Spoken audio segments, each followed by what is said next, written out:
Tinfoil hat. Oh, what the fuck are you guys even talking about? Global controls will have to be imposed, and a world governing body will be created to enforce them. Welcome to Tinfoil Hat. We go deep, homeboy. Aaron, open your mind. Drink from the fountain of knowledge. There's lizard people everywhere. That's some interdimensional shit. Wake up, Aaron. This is only the beginning. Dude, you just blew my mind. Are you ready to get your mind blown? Good morning, Swarm, and welcome to Tinfoil Hat. You know I am. You know I'm here to Rock! Joining me as always, Xavier Guerrero, and on the ones and twos, Jay Nice, Juicy Johnny Woodard. It's our third attempt at the intro. Guys, we have a great show for you. We have Christian and independent researcher John Brisson on, and we go really deep into Christianity. Yeah. It's a wonderful conversation. I think you're going to really enjoy it. And, man, we go into something called the Secret Right, the Christian National Council of National Policies. Never heard this organization, but it goes deep. We have some interesting stuff about Trump and interesting stuff about RFK Jr. I think you're going to want to hear it, or you might not want to hear it. But either way, it's interesting, and I think it's point on. So that's great. Guys, listen, go to check out my my website, samtripoli.com. I have all of my dates there. Not up yet is the Comedy Chaos. We have two murder lineups, Comedy Chaos. So go check that out. First show, we got Sebastian Maniscalco, Bobby Lee. In the second show, we got Eddie Bravo. We have and Jimmy Dore, and we're adding more people as we speak. I also have a show on the 28th in Boise, Idaho, at the end of the universe, and then the 29th in Ventura at the headline Ventura. Then on the August 12th. We're going to be at Broad Book at the Tinfoil Hat Comedy and Swarm Tank. It's a very interesting place. We're trying to do New York City, guys. We really are trying to do New York City. We're trying to find a venue with 200 people. If you could help us, we'd love to do it on October 12th. I believe it's a Saturday. So if you know of any venues, let us know. Guys, check out Rockfin. We have so much content going on there. Just on Tinfoil Hat alone, I'm doing 3 episodes a week. 3 episodes a week, 1 AMA, 1 interview called Only Conspiracies. And then, guys, hand to God, you guys got to check out Deep Conspiracy Rewind. I mean, dude, we go back to these videos and we just hear these lizard people lying to us. So I'm putting out so much content on Rockfin. And then you get First Look at Broken Sim. You get Conspiracy Social Club. You get 1 episode there a week. And you also get a free 0. Cash Daddies, Patreon is fire. If you're looking to invest, it's a great patreon.com/Cash Daddies. Our t-shirts are fire as well. Got the brand new t-shirt. It's all just George Bush Death Cult. It's flying off the shelves. And we got back. Guess what? The Unabomber shirt is back. It is the mystery shirt. That's right, the mystery shirt. So if you're looking for the shirt that got banned on the internet, just click Tinfoil Hat mystery shirt. There we go. All of our affiliates are there. They are things I think you need to help you in your daily life. Working out, brown gas, gold and silver, crystals, and all that stuff. Go down a little bit. All my shows are available on samtripoli.com. I have 7 podcasts. All of the audio's there, plus all the videos there, plus a 24-hour radio station. Anything else, guys? No, we rocking. This is great. Yeah. Good. Check out the new Broken Sim. It's good. Check out the new Broken Sim. And guys, I'm telling you, this is 2.5 hours of power. Let's go. Enjoy this episode with John Brisson. We go deep, homeboy. Aaron, open your mind. Drink. All right, let's get into it. Very excited to have this guest on. Comes very highly recommended, and we're ready to do it. He is a Christian. He's a researcher and investigative journalist. Please welcome to the show, John Brisson. How are you, brother? It's great to be here on Tinfoil Hat, Sam. Hope everybody's doing well out there today. Honor and a privilege. Very excited to have you on. It's always a pleasure to have Christians on the show, so we like to do that because we like to balance it out no matter what people say about me. I like the spectrum, and I've talked with everybody. That is Tinfoil Hat. Everyone is welcome to the Truth Chamber. So thank you for joining us. John, for our listeners who may not be familiar with you, can you tell us a little bit about yourself and where our listeners can find you?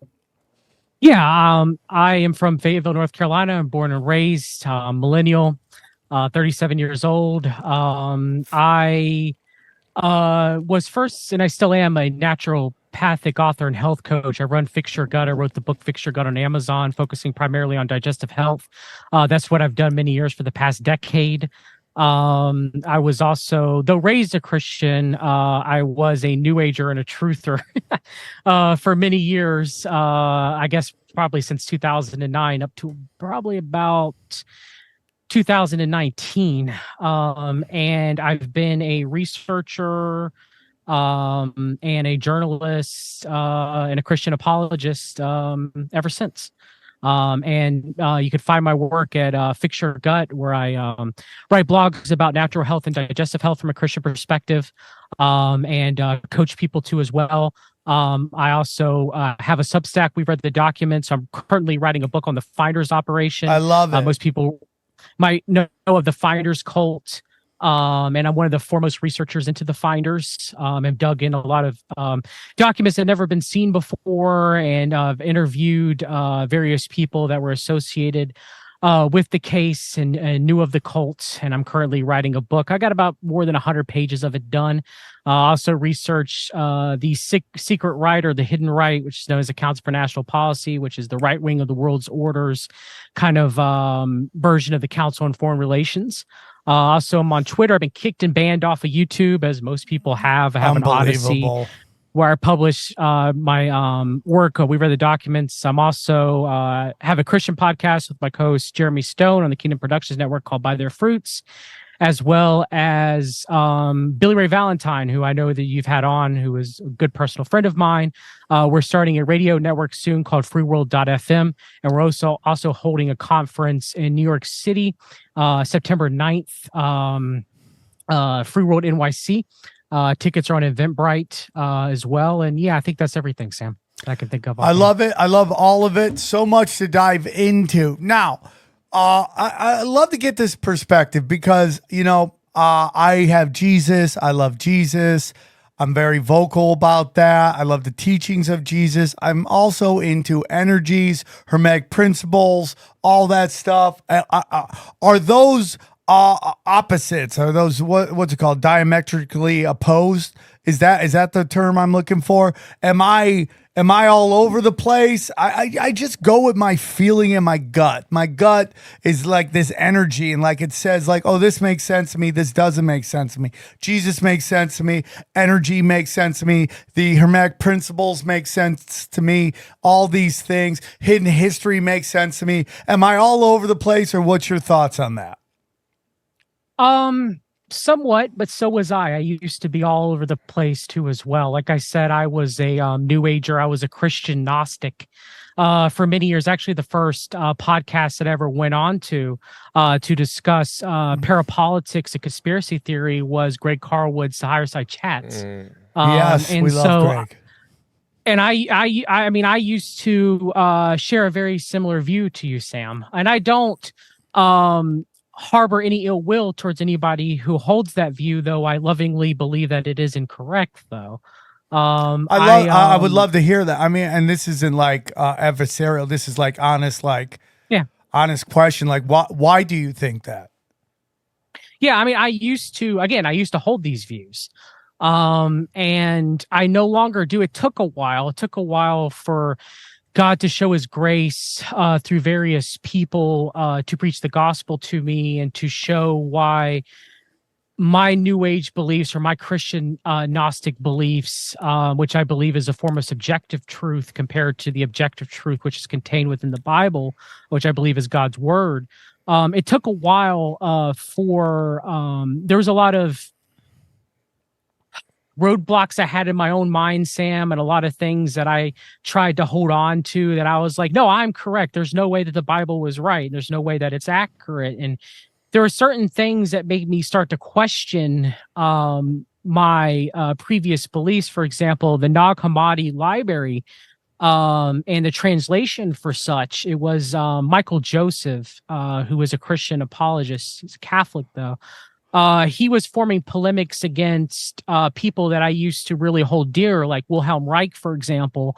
And there is a book called, I think it's called Adventures in Orgasmatron, which discuss the alleged pedophile allegations against Wilhelm Reich, as whereas you can read in Wilhelm Reich's own autobiography of sadly and tragically how disturbed he was as a child living at the farm that they were when he was in his young teens, experimenting sexually with the horses and masturbating them and everything. And later it turned into Reich through his orgasmic centers. There's two competing theories. One theory is put forth by the Reich adherents that he was, put out of every town because the United States FDA and government was after Reich, right? But in reality, from the research that I've seen and the evidence that I've seen, it was in some of these places when he was having in these basements of these houses, kind of like very similar to Alfred Kinsey, almost like an earlier manifestation of Kinsey as far as studying human sexuality. Yeah, that guy, if I had a time machine, I think that's one dude I will go back and just beat the shit out. I'm not even sorry, I know that you're a Christian, but like what that guy did to kids under the name of science is like so upsetting to me, Kingsley. Yeah. Like, and then Showtime does a series on him, glorifying him. I'm like, dude, it's disgusting what that guy did. And we're getting into a lot of I don't want to get too far off the track because I really want to have this conversation with you because I struggle with this notion because of like I'm very much a religious person. I do believe in hidden history, and I have this conflict in my head between hidden history and the notion that I also know that the powers that be have done this long con job to associate organized religion with God, and then placing people that are shady people in positions to do shady stuff. And that shady stuff makes people think that's God in the name of God, right? So you got Chicago having this giant pedophile problem right now with the Catholic Church, and then of course people hear that and they're like, well, look at if it's God or if it's God, then how come God's letting all this stuff happen? And so I have this kind of like conflicting like battle inside me of like, I know there's hidden history. I know that the people who have hid history are also the same people that have put very salacious people in positions within the religious hierarchy purposefully to make people want to disconnect from God. We also have people's fallen nature per se since the fall of man and the corruption of God's creation.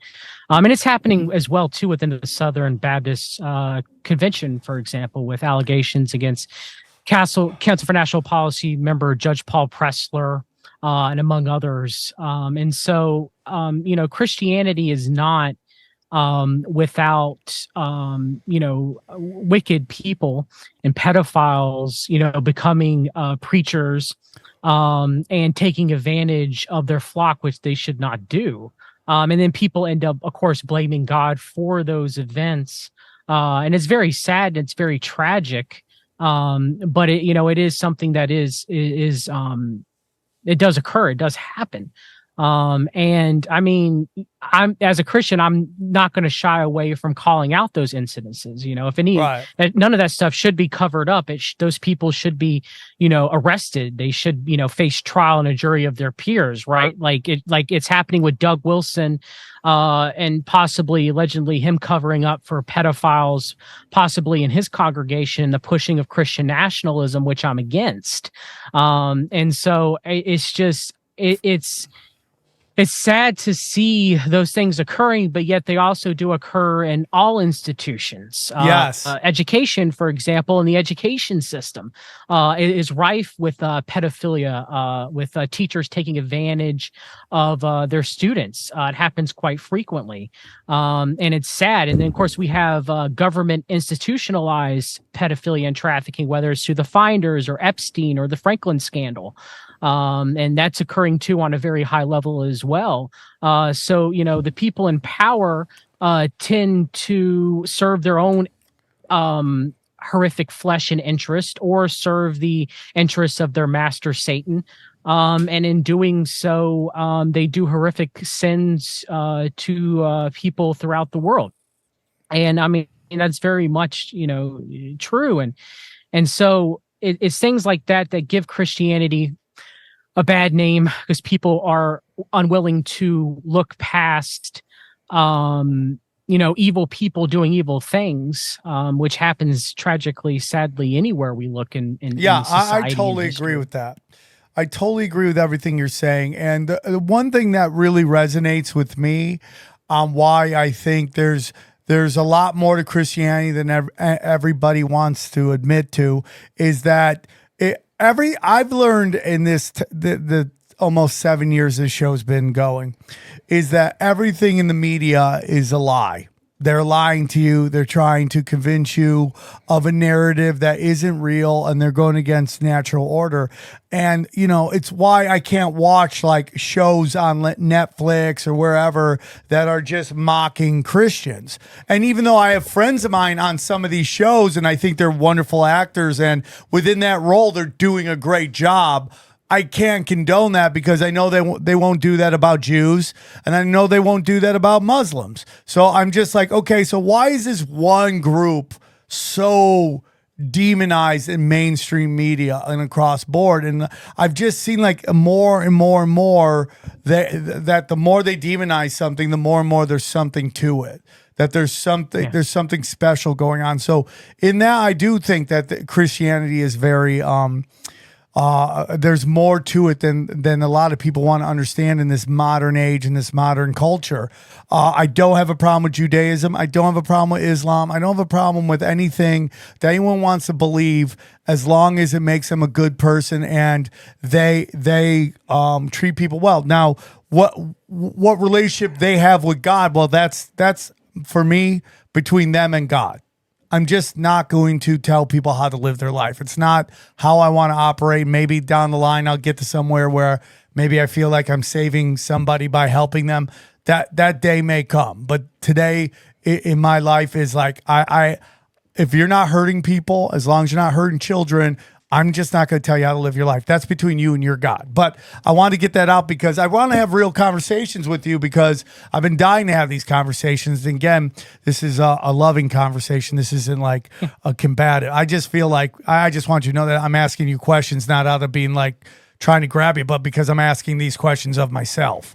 So when we find out that there's like all these stories not put in the Bible, and that the Council of Sinai, is that what it's called, put together the Bible, does that make you question things? And then I'm asking this from an honest question, Nicaea, not like trying to be disrespectful. Nicaea? Is that what No, is that called the Council of Nicaea? The Council of Nicaea. Yes. Like when I was talking about Wilhelm Reich earlier, I guess the point I was trying to make is later he discussed how the rock, like I was really big in, as a Gnostic Christian, reading the Nag Hammadi library Gnostic texts back in the day.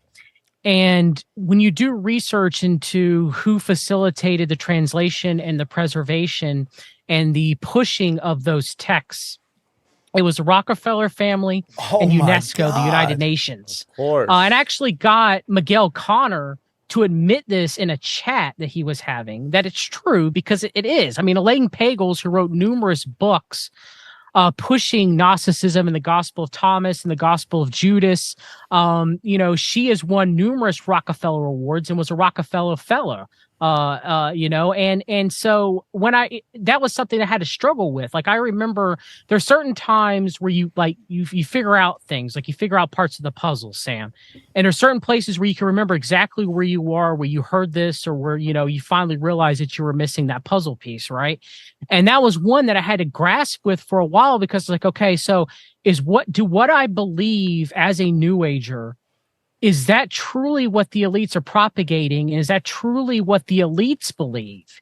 And ultimately, it led to that answer being yes. When you read Alice Bailey, when you read the modern day theosophists like Madame Blavatsky, when you read Albert Pike, when you read Barbara Marx Hubbard, which Barbara Marx Hubbard, by the way, Sam, that said that 1/4 of humanity, I'm paraphrasing, but I can give the exact quote.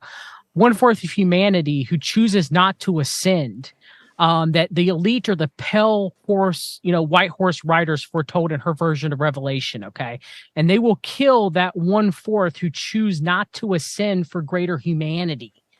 And that the blood that's on the elite's hands won't be on the populace that choose not, to kill those people.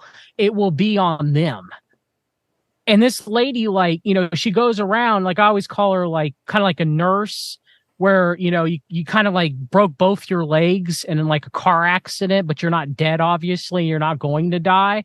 But she's like the elderly nurse that comes in that, like, you're kind of paralyzed a little bit, and you're probably, on some fentanyl, right? Because of the pain, right? So you can't really fight back. And lovingly, of love and light, she puts a pillow over your head and suffocates you to death while she's smiling. Okay. So she says all these nice things, and she uses all this Christianese and everything. But when you really listen to what she talks about and what she said is, and who she's influenced by, and that she's a member of the elite, she is the 1%. Her father, Louis Marx Sr., who owned one of the biggest toy companies in the United States, whose toys used to be in Sears Roebuck catalogs, decades ago. He financed the Bush family, and that's her father. And Barbara Marx Hubbard is going around writing all these books and saying she's love and light, and you can be God, you can co-create God with God, the cosmic Jesus, the cosmic Christ. She's going to Institute of Noetic Sciences conferences. She's doing all these things, but yet she's literally, if you read her writings, she's talking about killing people, that don't go along with their ascension plans, which, are likely Christians that I believe they'll be persecuted, in the end times in the book of Revelation. But that's in her own book where she interprets the Revelation, and that's what she says. And there was a famous quote that was attributed to her about that, about the 1/4 of humanity, that we could not figure out exactly where it came from. Because we couldn't find any book that she had written that was the case, but we found my friend John Klezak, who wrote School World Order, was able to get a copy of this from Constance Cumby, who was a Christian apologist. And we actually have her manuscript that she was selling before she refined it and cut all this stuff out. And so she wrote, out of the full spectrum of human personality, 1/4 is electing to transcend with all their heart, mind, and spirit. 1/4 is ready so to choose, giving the example of one another who has made the commitment. 1/4 is also resistant to election. They are unattracted by life ever evolving. Their higher self is unable to penetrate the density of their mammalian senses. They cannot be reached. They do not ask, yet they are good. They go about their business, eating, sleeping, reproducing, and dying. They are full-fledged animal humans. 1/4 is destructive to the whole. They are born angry with God. They hate themselves. They project this hatred onto the world. They are defective seeds. They have always been defective seeds. In the past, they were permitted to die a natural death. Their bodies were recycled to a new life. Their souls were reincarnated in bodies capable of receiving signals for the higher self. And then she goes on to say, now as we approach the quantum shift from creature human to co-creative human, the human who is the inheritor of godlike powers, the destructive 1/4 must be eliminated from the social body. And so it was information like this, reading their writing, Sam. And I was like, okay, I'm a New Ager. Yes, I try to represent the quote unquote light side. And of course, the Bible says within God, there's only light, there is no darkness. That's a Masonic duality. There is no light practicer of magic and no dark practicer of magic. Okay. And so I thought, okay, well, she's just wrong, and the way I'm doing it as a light worker is right. But then all these people call themselves light workers and do practice all of these light worker type magic and divination practices. So it kept me going, okay, so how can I say I'm separate from these people when they all talk like this? They all use the same language. And so it led me to, and I had, fellow Christians preaching me the gospel, hearing the good news, and, faith comes by hearing the word of God. Eventually I was like, okay, well, if the elite believe this, and there's a lot of well-meaning people who are New Agers, they're well-meaning. They're not like, the elite like Barbara Marx Hubbard, but ultimately their religion is one and the same, whether they realize it or not.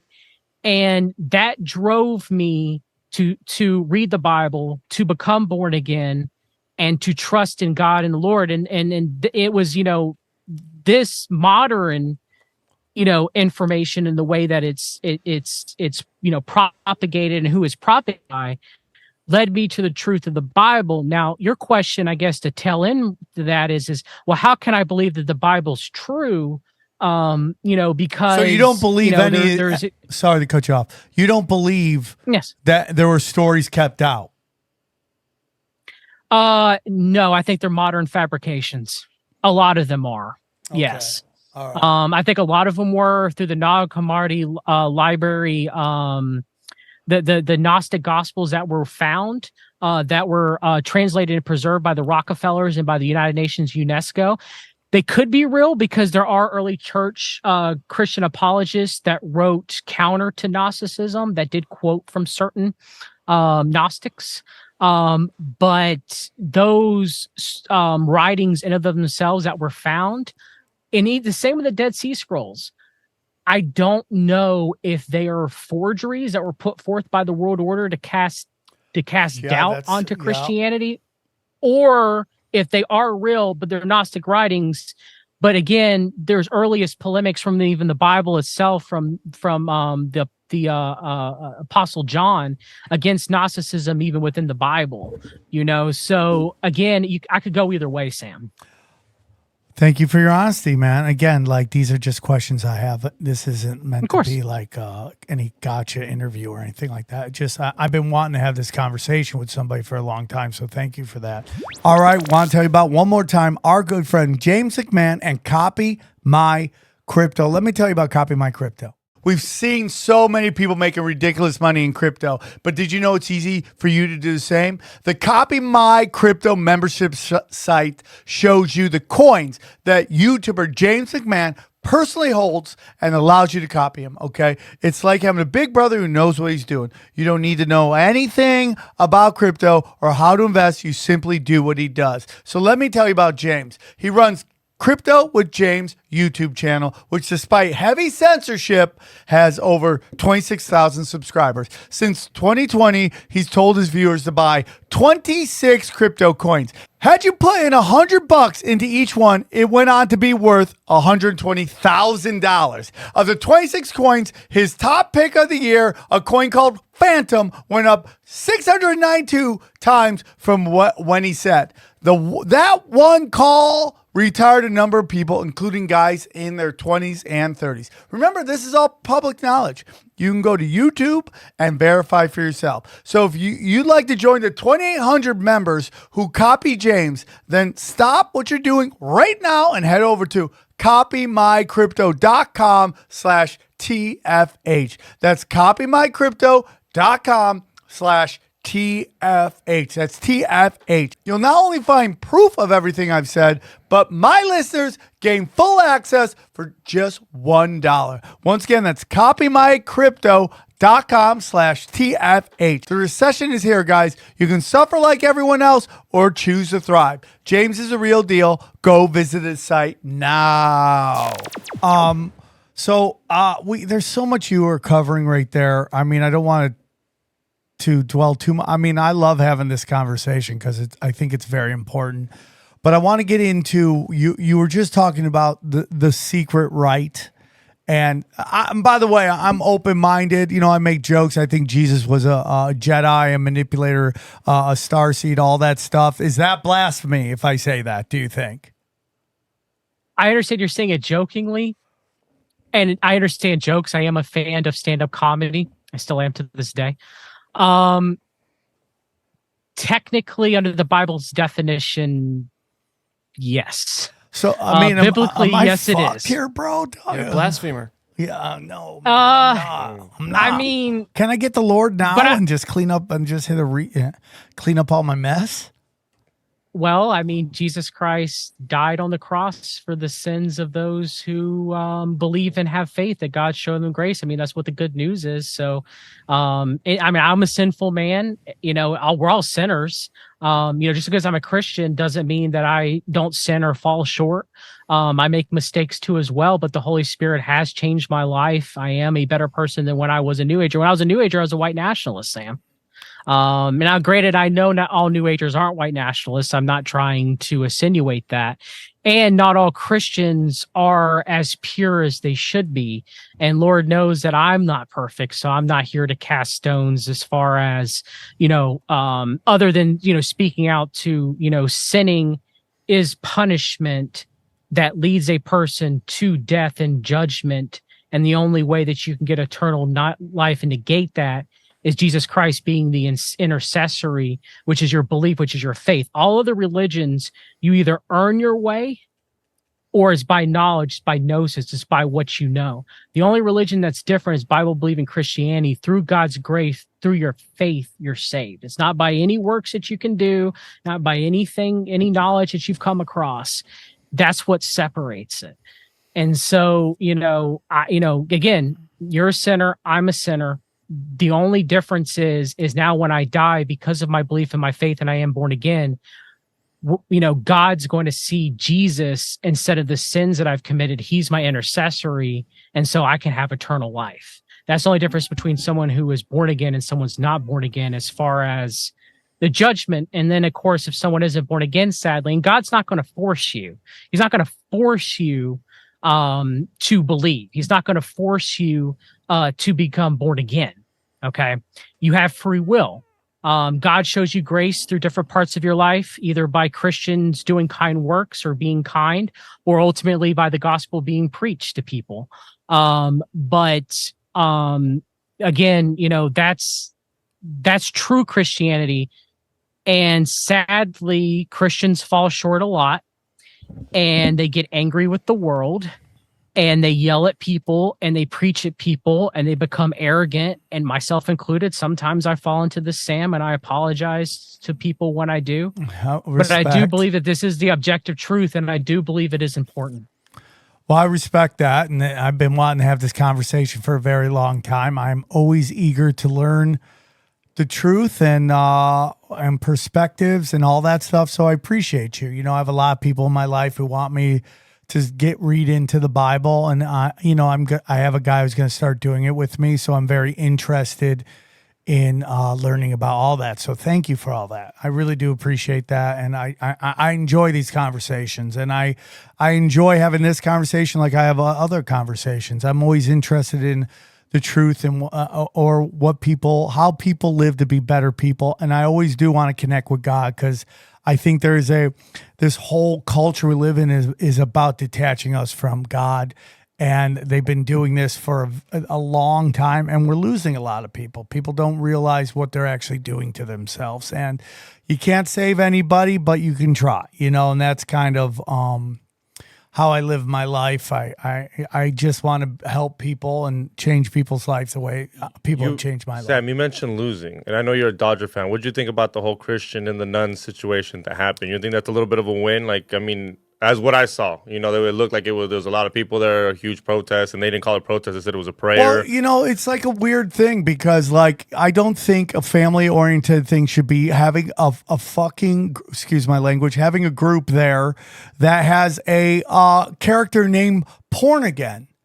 It's just like, what are you doing? And they're doing it on purpose. And that's because the Guggenheimer group is part of the elites, and they're trying to create friction and divide and conquer. That's what they're doing with that. And again, I'm against that. But I also know that group is against what's happening in Chicago. And with this giant pedophile problem, which is something we want to get into right now, the CMP and the secret right. And I don't know if that involves pedophilia, but it does. Yeah, I'm watching. Again, on Rockfin, I do these deep conspiracy rewinds, and I have Cynthia McKinney, I believe is her name. She's no longer in the government. I think she's in Japan right now, but she's grilling Rumsfeld on DynCorp. And DynCorp, who is been busted over and over again running child sex trafficking rings. And she's like, why are they getting contracts? And of course, everyone if you go back and watch that interview, you see people lying, under oath lying to Congress or the Senate or whatever the hearing was. And this is it. That the highest levels, this is there's, you could say whatever you want. No accountability. But but it's pedophilia is the initiation to the highest levels of power. That is the one thing that seems to be constant. This level of pedophilia, and because if you're willing to hurt children, you're a special kind of psycho, right? That's my opinion. And it's if we get into these dark entities, they want to hurt children because children are the closest things to God. That's my humble opinion. And what's your thoughts on that? I mean, Jesus said the same. I believe in the age of accountability, that a child, until they, realize that they are sinning against God, until their conscience, becomes magnified, because, your conscience is written upon your heart, that, children go to heaven, when they die. And so Jesus, had also mentioned, that if someone should lead the little ones astray, whether it's through bad doctrine or whether it's through horrendous acts like pedophilia, that it would be better for a millstone to be hung around their neck than to face the wrath of God. And so, it is, and that would apply to Sam, people within the church that harm God's children, and if they are a pastor, as they claim themselves to be, they will be judged even harsher by God. And so it's tough because, I'm against what is going on right now from a biblical perspective, as far as the agendas that are being pushed out there in the masses, as far as, LGBTQ plus type agenda. However, though, I think it can become a trap for Christians and for conservatives as well too, because it seems when I go on Twitter, it's what everybody's focusing on. Yes. And I understand it's Pride Month, so it's more out there. But it's on purpose to make people angry. I agree. To get them upset. And I understand that there are issues with it from a biblical perspective. If anybody wants to know how I feel, read Romans 1. The Apostle Paul was accurate, but nonetheless, though, fallen people commit sins. Christians still commit sins, but it's when I see other Christians on Twitter, it's irritating because they're in the culture war, and it's a trap that Satan has laid for them, because it becomes their main focal point instead of preaching the gospel and people becoming saved, which truly does change them. Hopefully, if regeneration happens, sometimes for people it takes longer than others for them to be, for regeneration to happen, for them to turn from their sinful ways. But it's the only way for them to become saved. It's not us getting on our pulpits and yelling at people like Steven Anderson, for example, who I find to be despicable in a lot of ways. So the world will say, well, John, just because you preach homosexuality is a sin, you're evil and that's bigoted. And I'm saying, well, no, I'm saying it out of love. The Bible says it is. The Bible also says drunkenness and adultery, and there's a list of sins which people commit, and that people are supposed to turn from them and turn to God, right? And so it's kind of gotten in this place, and hopefully I'm making sense, where it's become so polarized and everybody's at each other's throats. And I think a lot of it is manufactured to drive people against one another. Yes. And I mean, I'm not for, obviously, the drag time story hour and the events that you talked about at the Dodger game and everything like that. I'm not. But at the same time, if it's constantly being propagated on Twitter and constantly being put out there, and you have people like Matt Walsh, who honestly, I don't believe Matt Walsh is saved, sadly.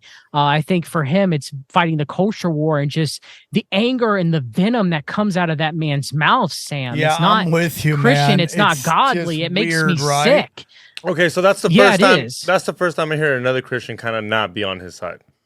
In a weird way, because usually I think there's a lot of people that aren't on his side. They're just not as vocal, and they're not on the podcast. But I think there are a lot of people that are not, that feel like the way Walsh is acting is not of Christ. Yeah, because even though there's some things I'm just like, you're just being an asshole, just like Crowder, just being an asshole. You're just being mean. You're not Christian. Like, that's not like. And I trust me, I find it funny and I find it entertaining. But if you're supposed to be so Christian, you're not supposed to act like that. Well, what I also find is that in this day and age of content creating, the squeaky wheel gets the oil, and it's like you have to. The louder you yell one way or the other, the bigger you tend to get. Like it's like this show is in the middle. It just it's like we're having this conversation about Christ, which is really resonating with me. Okay. But it's like this show is like I'm on neither side, meaning the right or the left, because I could sit there and list. He brought the Franklin scandal. You want to get into pedophilia? There's a Franklin scandal leads all the way to George Bush Sr. in the White House. Yep. So I mean, we could have this conversation. Like people do that to me all the time on Twitter. Look at all these conservatives that have pedophiles. Yeah, man, list them. Let's put their names out too. Let everybody know. I'm on the kids side. I don't care if you're R or D, man. You hurt kids, you gotta freaking go, man. Okay, get out of here, dude. Throw you in the jail or put a rock around your neck and let's take you out to the sea. But it's like for me, man, it's just like this show's in the middle. It would be way bigger if it went one way or the other. If it went hard to the right or hard to the left, this show would be much bigger because that's just it's just like the light that gets the moss. Nobody wants to, because I think being in the middle and even this conversation we're having right here is very complex, and it causes you to stop and think. And there's one thing that I do love about the Swarm. They are open-minded to thought, and they it's like they love I think that they love this very dense conversation of data that we're getting into right now. They come to the show for these conversations. I would like to think, even though I'm functionally illiterate, they still like the conversation that we have here, and they're open-minded to hearing this side's right, this side's wrong, this side's wrong, that side's right, or that maybe there's no right and wrong. There's just people acting out selfishly in their own things and just playing a charade of pro wrestling. Like when we get into like Clinton versus George Bush Sr. debate, now hindsight 2020, we look back in 1992 and know that was pro wrestling and that they were just all working together to run a con on America. And that was what was coming was more erosion of our freedoms and this kind of this culture decay that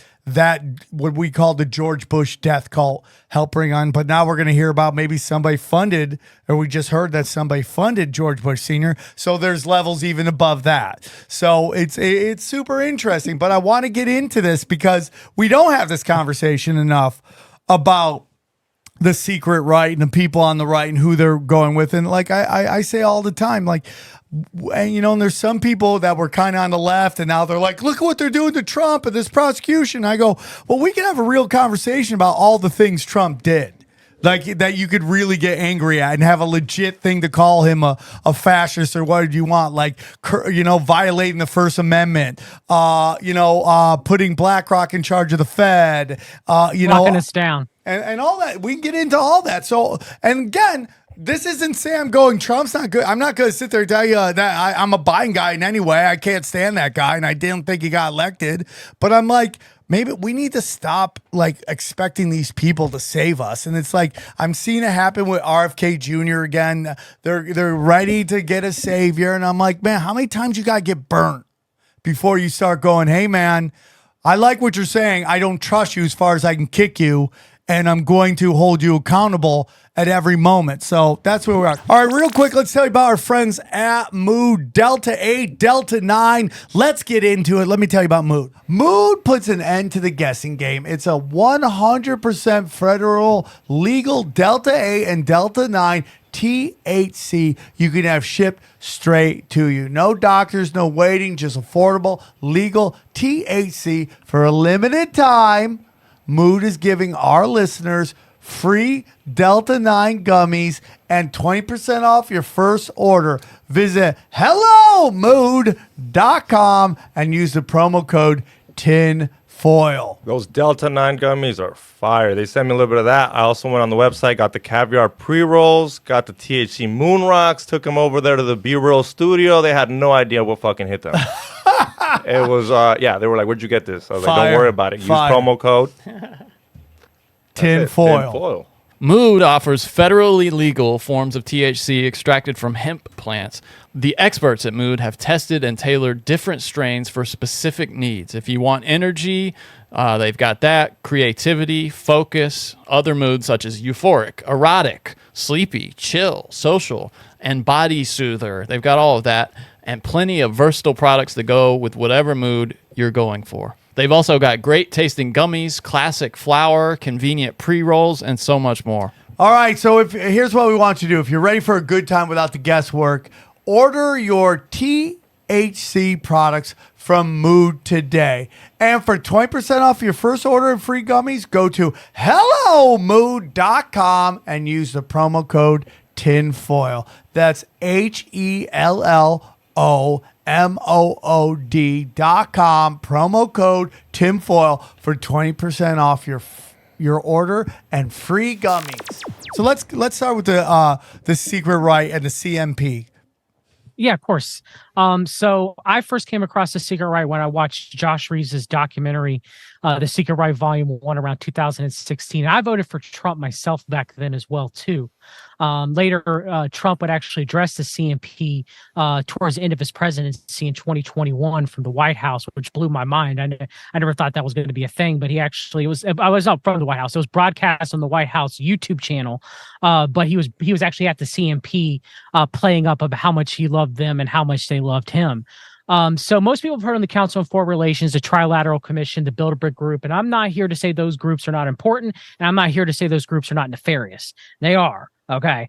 But a lot of people haven't heard about the Council for National Policy, which is the right version of the world order, kind of like CFR, or even La Circle, which is the right version's Bilderberg Group. Even far less information than we know about that. Even far less people know about that too as well. So, Sam, the CMP was founded in 1981, and it was funded by probably very powerful families that most of your audience, and you yourself included, should know about because they're talked about a lot in conspiracy culture, whether it's the Rockefeller family, the Koch family, which the Kochs were founding members of the Council for National Policy in 1981, the Coors family, where we get Coors beer from, the Scaife family, the Hunt family, as well as Sun Myung Moon, the Unification Church leader, gave Tim LaHaye, who wrote the Left Behind series, who was a founding member of the CMP, gave him the seed money as well to start the CMP. And so right off the bat, the CMP early on said they wanted to gain as much influence that they believe liberals have through organizations as the Council on Foreign Relations. and that CMP founding member Woody Jenkins said, "I predict one day before the end of the century, the CMP will be so influential that no president, regardless of party or philosophy, will be able to ignore us for our concerns or shut us out of the highest levels of government," which is true. Reagan was a CMP member. Reagan spoke to the CMP many times during his presidency. He got briefings from CMP member Oliver North about the Iran-Contra affair, literally from CMP meetings. Okay, he got intelligence briefings from Oliver North at CMP meetings. Okay, which the CMP claims Council for National Policy, that they're for United States national policy alone, but that is not true. I'm going to get to why that is in a minute. They're for global policy and influence as well, too, from kind of like a right-wing part of the elite. Okay. So they've been involved in various things like the Iran-Contra affair, the Latin American death squads, drug trafficking and legalization that was covered by Gary Webb in his excellent book, The Dark Alliance. A lot of that has ties to Council for National Policy. Are they considered neoconservatives? I would call them Fabian socialists. Interesting. But neocons would fall into that too as well. So communists are more about destabilizing government through revolutions very quickly, where a Fabian socialist breaks down institutions very slowly and eventually leads to a kind of socialist or communist state. So fabulist, what's it called? Fabulist. Fabian socialism, or Fabians, which their flag was a wolf in sheep's clothing, like literally. What? From the early 1900s. Yeah, literally, that's what it is. And you ever heard the term classic liberals, Sam, Yes. by chance? You ever heard that term? Yeah. That's also someone giving a wink and a nod that they're a Fabian socialist too as Really? well. That's funny. I'm 'cause not that's talking what about Sam calls himself that sometimes. I'm not talking about a well-meaning person that doesn't know. No, I know what you're saying, but I'm like, oh, dude, that's Gotta stop saying that. crazy. That's crazy. But you also have the John Birch Society Oh, too as shit. well, which is like the prototype for the Council for National Policy too, which was even earlier, which is in the 50s and the 60s. And you have a lot of members between the two, right? That kind of funded both. Rockefeller family funded the John Birch Society. They bought Welch's Candy Corporation, just like they funded the CMP. Yes, that is the flag of Fabian Socialist, the wolf in sheep clothing crest. Shit, dude. That's wild. That is crazy. How have I never heard of this? Have you guys ever heard of No. this? Oh my God, bro. I can't believe somebody made that their flag. Like, hey, Yeah. dude, idea. We're just spitballing here. Oh, look at that. They put Obama in a sheep thing too. Okay, That's but pretty. That's cool. oh, well, Obama is 100% a Fabian society. But wow, I did not know that. The That's Fabians were crazy. formed in England, the late 1800s, early 1900s, if I remember correctly. And there's a lot of theosophy marks with the Fabian socialists too as well. And they're kind of like, again, it's more destabilizing society through just taking over the institutions very slowly, which we kind of see what's been going on now, and acting like, that's why I call the Council for National Policy conservatives, because they're not really conserving anything. Once you realize what they're a part of and what they've been doing, they're not conserving anything. They don't represent their constituents or people that are conservatives. They don't at all. They're Fabian socialists that act like they're conservatives, but they don't really do anything that any right-wing people would really want. And so, they claim that they're gonna take back the institutions, or they've kept the institutions from crumbling. But every time a Republican gets into power, Sam, what do they do? President or Congress, do they ever do what their constituents really ask them to do? Never. They don't. Never. Ever. So, I mean, that's why it plays a role into that, because the CMP steers that policy, and they end up doing it from the elite. So like you mentioned earlier, as far as pedophilic scandals, they were involved in the Franklin scandal. Franklin scandal was primarily CMP. You have their links to Bohemian Grove, their links to the troubled teen industry, and the modern prison industrial complex through CMP members like Mitt Romney or Jack Eckert or Mel Cimblar. You have Nexium. Roger Stone was a brief lawyer or consultant for the Nexium cult, and the Bronfman family as well are CMPers. You probably heard of the Inslaw scandal, Promise Software, Danny Casolaro, right? CMP ties right then and there. CMP William Weld gave the Promise Software to Glober, what was his name? Manichar Globanafar, which later gave it to Israel and to the Mossad. So you have them involved in that. You have them involved in 9/11. Half of the Project A New American Century was CFR members, roughly, but the other half were CMP members. People like William Crystal and Dick Cheney and Donald Rumsfeld and Karl Rove and Frank Gaffney and Steve Forbes and John Bolton and Paul Wolfowitz and Elliot Abrams and Dan Quell and R. James Woolsey. They're all CMP members. A lot of them are neocons, but they're all CMP members, and they're all members of the Project A New American Century. I mean, Donald Rumsfeld was giving talks at CMP meetings while he was, not Donald Rumsfeld, I'm sorry. Well, actually, Donald Rumsfeld too, as he was Secretary of Defense under the Bush administration. And Dick Cheney was giving talks to the CMP while he was vice president, going over the phony war on terror, briefing them about their true intentions. Yeah. This was happening. Yeah, dude. Yeah, I mean, when you watch that September 10th speech that Donald Rumsfeld gives, he is literally telling you what they're about to do.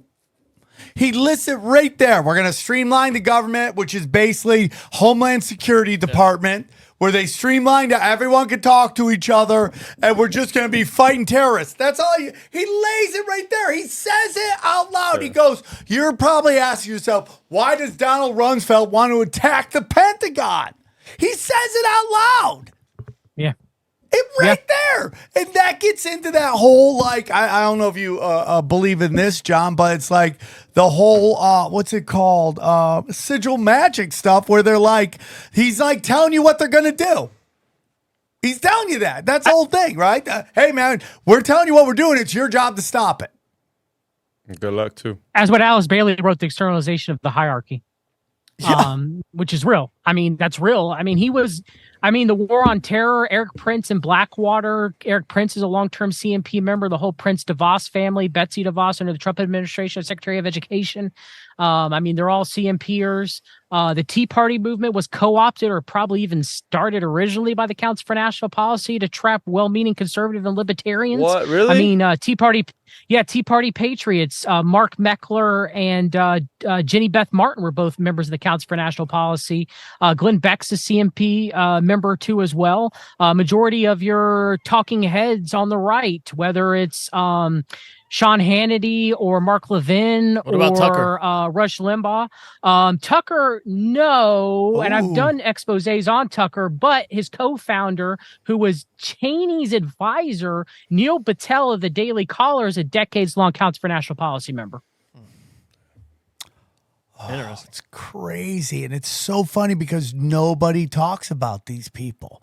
Nobody talks about. Have you heard about the Council of what's it called? Council for National Policy. CMP. National Policy. Have you heard about these guys? No, I haven't. No. Like, it's like, dude, we've done, this is going to be episode 685 There's or no bottom. You know, we think we hit the. When I'm like, man, maybe we've talked about everything, and like, here we go, we have nothing, and then like everyone, and not saying that they're good guys in any way because they're scumbags too, but everyone's focusing on George Soros and these DAs and this Antifa when you have like the same thing going on from the right, like the foreign seat, Council of Foreign Relations. That's the one that I thought was bad. Oh, dude, those are bad.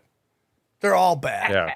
Good point. As somebody where they're on the right, and I can tell you, and we don't know because their membership lists are secret. What we only know is from leaks, okay, and leaks and people admitting that they're CMP members. But just as somebody, I'll tell you whether I know or not. If I don't, I'll say I don't know. Like Tucker, I think he is more on the left side of the world order. Actually, I think he's masquerading as someone's conservative, and I've done numerous streams why I don't think Tucker Carlson's our guy. His father, Dick Carlson, though, was really, really cozy with the CMP. That's for sure. But Tucker, I'm not so sure about him. Let me ask you something. But I mean, yes. Do you think people can change? Do you think a leopard can change its spots? Do you think somebody, because, you know, we're going to get an RFK, but do you think people can wake up? Do you think it's possible that somebody who is in suddenly starts going, hey, man, they're going to destroy this country. I have this, in a national sense, not a Nazi sense, but I have this sense of that I love my country. Do you think they could change at the highest levels? If they did, I think they would be dead. I guess if you're asking about Tucker, for example, and him changing his mind, I've done so many streams on Tucker. I myself used to deeply respect Tucker Carlson and like him, but then when I started doing really deep dives into Tucker, and for example, he was really good friends with David Brock. He met David Brock through his family, Media Matters, and I think the whole feud that David Brock and Tucker Carlson has is completely WWE. They've been friends for a very long period of time. Tucker was also friends with James Alefantis. There's 2 separate Comet Pizza ping pong reviews where Tucker was a very important person with Donald Rumsfeld too, that both frequently visited Comet Pizza ping pong. That's actually what got my channel struck, was James Alefantis nuking any mention of Pizzagate or anything on YouTube. That's what it was. What I got a strike for my video on Tucker Carlson. It was one of the videos that took my channel down. And I mean, his dad was Dick Carlson was the head of the Public Broadcasting Corporation, was ambassador to the Seychelles Islands under George H.W. Bush, was running what's the Obama repealed, he modernized the Smith Modernization Act. So what's the like the part that does Radio Free America and Radio Free Europe, that used to broadcast the propaganda to the world, but now is broadcasted back here in the United States? Yeah, what is that called? Tucker Carlson's father, Dick Carlson, was the head of that. Tucker, again, like, we wouldn't have Rachel Maddow if it wasn't for Tucker. A lot of people forget that, but he was good friends with Rachel, still is to my knowledge, and got her job on MSNBC. And actually, she was platforming Council for National Policy member and Jesuit Patrick J. Buchanan on her show a lot, in a segment called Ask Pat. Now, Pat's a paleocon. Why would you have a liberal platforming a paleocon and acting buddy-buddy with each other? Not that can't happen, but it's weird to see that on MSNBC of all places. What's a paleocon? Someone who's a paleo-conservative, so they tend to be a little bit more stronger nationalists as far as a conservative is concerned, usually in their beliefs. And Pat Buchanan did run for president too, as well, back in the 90s. But Tucker, I mean, he pushes the false alien invasion angle every chance he gets. I mean, I'm just trying to think of everything I've done shows on, Sam, as far as Tucker is concerned. I've done so many. I've done like 9 of them by now, trying to, exposing Tucker and everything. And I'm trying to remember for all of the shows. They're all my. What do you think? We read the document. So do you think it was also part of the WWE of it, the whole shit with Fox News and the lawsuit? I believe so. Yes, okay. It's to give them a greater platform boost on Twitter. Tucker. So you're saying he knew? You saying that he knew that they were going to fire him and he was kind of okay with it, knowing that he was going to go on Twitter and people were going to be, oh shit, they fired him. Oh my God. Whoop de whoop. I can't wait to say what he says on Twitter. And there we are all on Twitter. 100%. Yeah, I assume so, yes. Shit.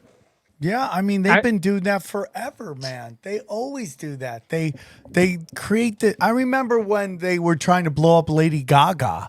They made up this fake story about how Christina Aguilera was stealing her look. Dude, who's this new look that Christina Aguilera has? She's stealing from this unknown in New York City, Lady Gaga. And after Lady Gaga's friend mysteriously dies, jumps off a balcony right before she's about to go on a national tour. Get out of here! And ask me if Lady Gaga has a music video of her getting thrown off a balcony. Does she? Of course she does. I'm telling you, bro. This is what they do. They get everybody that's my opinion on what they're doing to Andrew Tate right now. Andrew Tate, they just won't let him talk.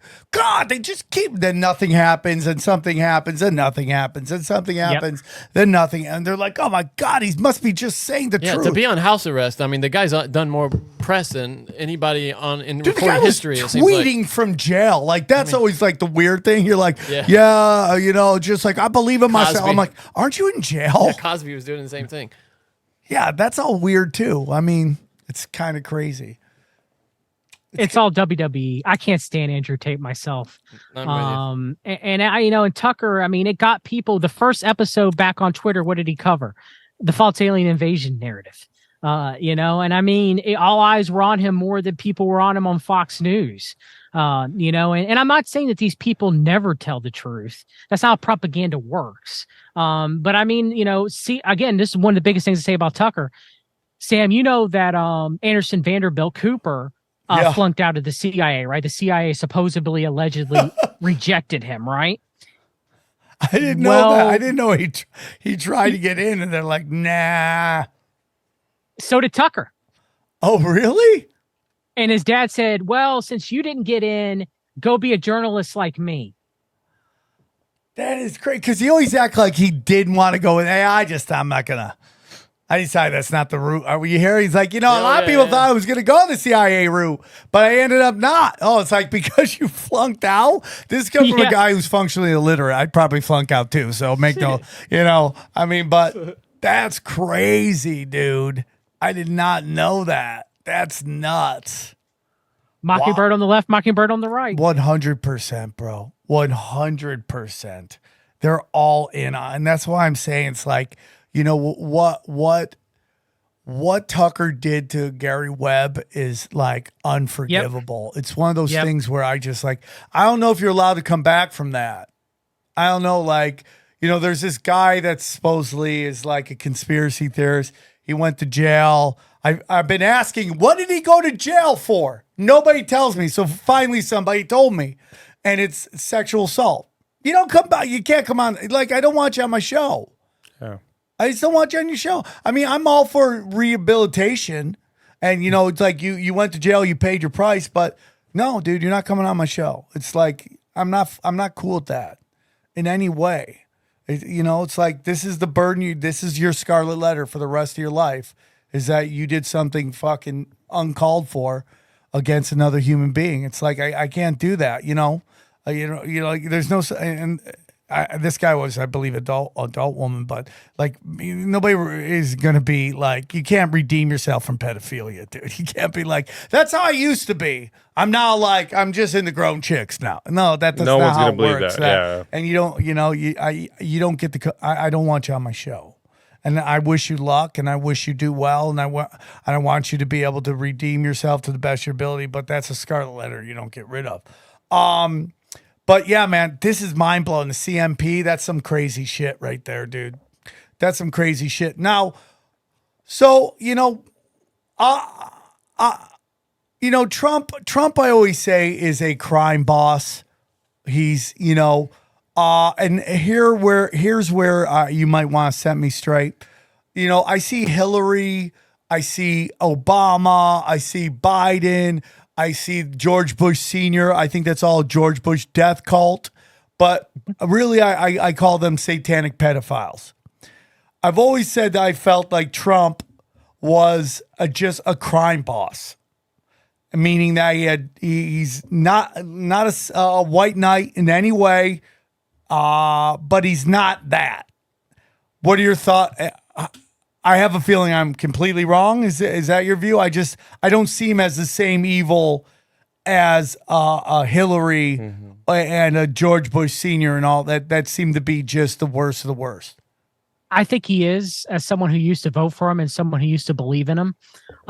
They've done their best to try to hide his connections to Jeffrey Epstein. And look, I'm not here negating Bill Gates' connections to Jeffrey Epstein, which are substantive and massive, and Bill Gates is a horrible person. I'm not here to negate the Clintons' connections. I mean, Jeffrey Epstein helped, the legal work to found the Clinton Foundation. Yeah, for sure. I'm not here to stand up for the Clintons, who I think are horrible, horrible people. I'm getting the secret right. I guess one aside of that, just one quick second is The Family and the Fellowship. Have you ever watched the Family documentary on Netflix, Sam? With I have. Have you ever seen it, Sam? Ever? And it's about a Christian group, right?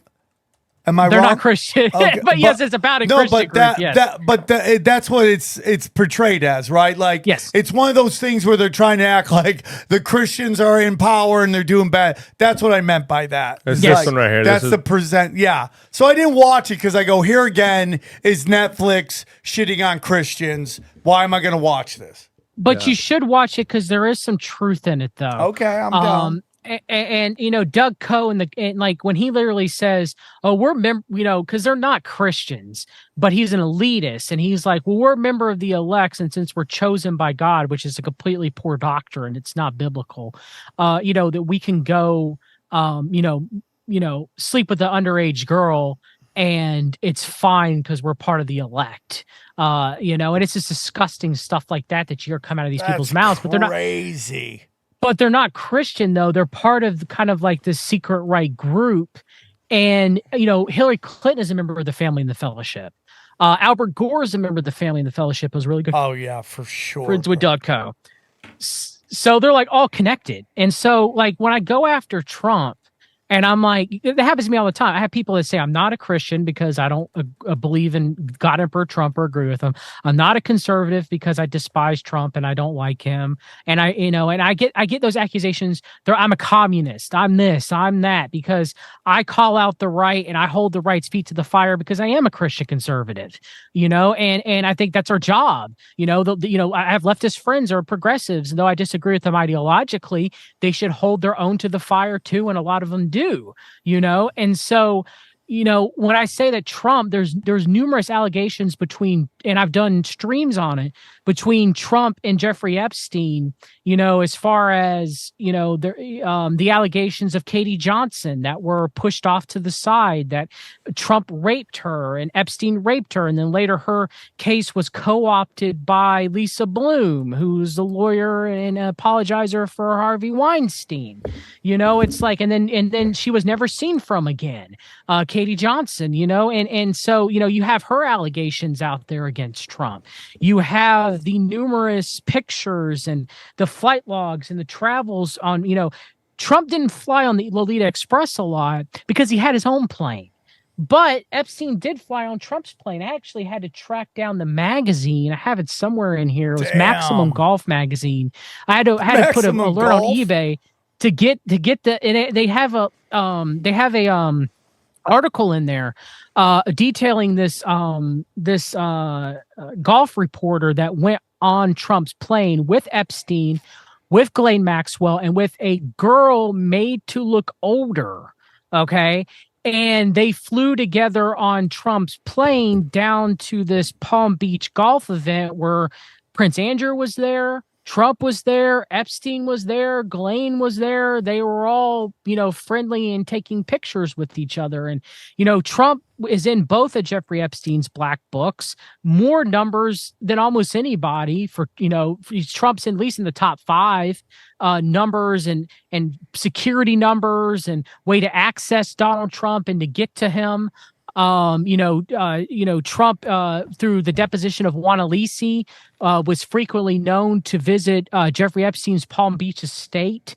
When he asked Juan Alisi on the deposition, the lawyer asked, "Who are some of the celebrities that you see?" And he was like, "Oh, I see Donald Trump all the time. I also see RFK Jr. all the time." We'll get to that later. Okay. Oh, so, Johnny. So, that's that. Wait, hold on. What was that about? Why did you say Johnny? He said RFK Jr. I was tisking about Trump. Oh, okay. All right. And so, you have people pushing towards Trump, saying, well, he turned in Epstein. If that narrative is true, and that was kind of an off comment given by Giuffre's lawyer Bradley Edwards, that was later quantified when asked by Derek Brose again, did he really truly mean what he said there? And Edwards was like, well, he was just cooperative, which, again, if you're not going down for your connections to Epstein, which I do not think Trump will in any stretch of the imagination, RFK Jr. may, unless RFK Jr. becomes Trump's running mate, which, Stephen K. Bannon, who has his own connections to Bryan Singer and Epstein Nexus, and interviewed Epstein as well, too. He's a long-term counsel for national policy member, Bannon is. And so, you have, like, again, like all the pictures, like there's like most people, and actually I remember when I was still on the Trump train and was kind of buying into the QAnon operation, which is a CMP controlled operation from a physical level. From a spiritual level, it's something else. But I remember I wrote kind of like this this thing and actually publish it, kind of disproving Trump's connections to Epstein, right? But then later on, it was because I wasn't really looking at it. I was listening to what people were saying about it, right? That people would say, oh, well, he turned him in and he was cooperative with the authorities. And Edwards said that and he knew about it, but he just, he wanted to strike out against. Well, if you actually, what happened was they were bidding in a bidding war with the Abe Gossman estate down there in Florida. Yes. And Epstein won and rubbed it in Trump's face, and Trump got mad. Yeah, that's exactly. And Trump turned him in. And then, of course, think about it. If you're involved too, but you go, well, he's not going to snitch. And, I'm not going to say anything. I'm going to play along, right? That and that I had nothing to do with this and I'm innocent and everything like that. Then I'll be fine, right? And so that's what ended up happening. There's guilty people who talk to cops and give information out all the time. That happens quite frequently. And they just think that and I don't think anything was going to come against Trump at that time anyway. Alexander Acosta gave him the sweetheart deal. This you guys will find interesting to tie into the CMP.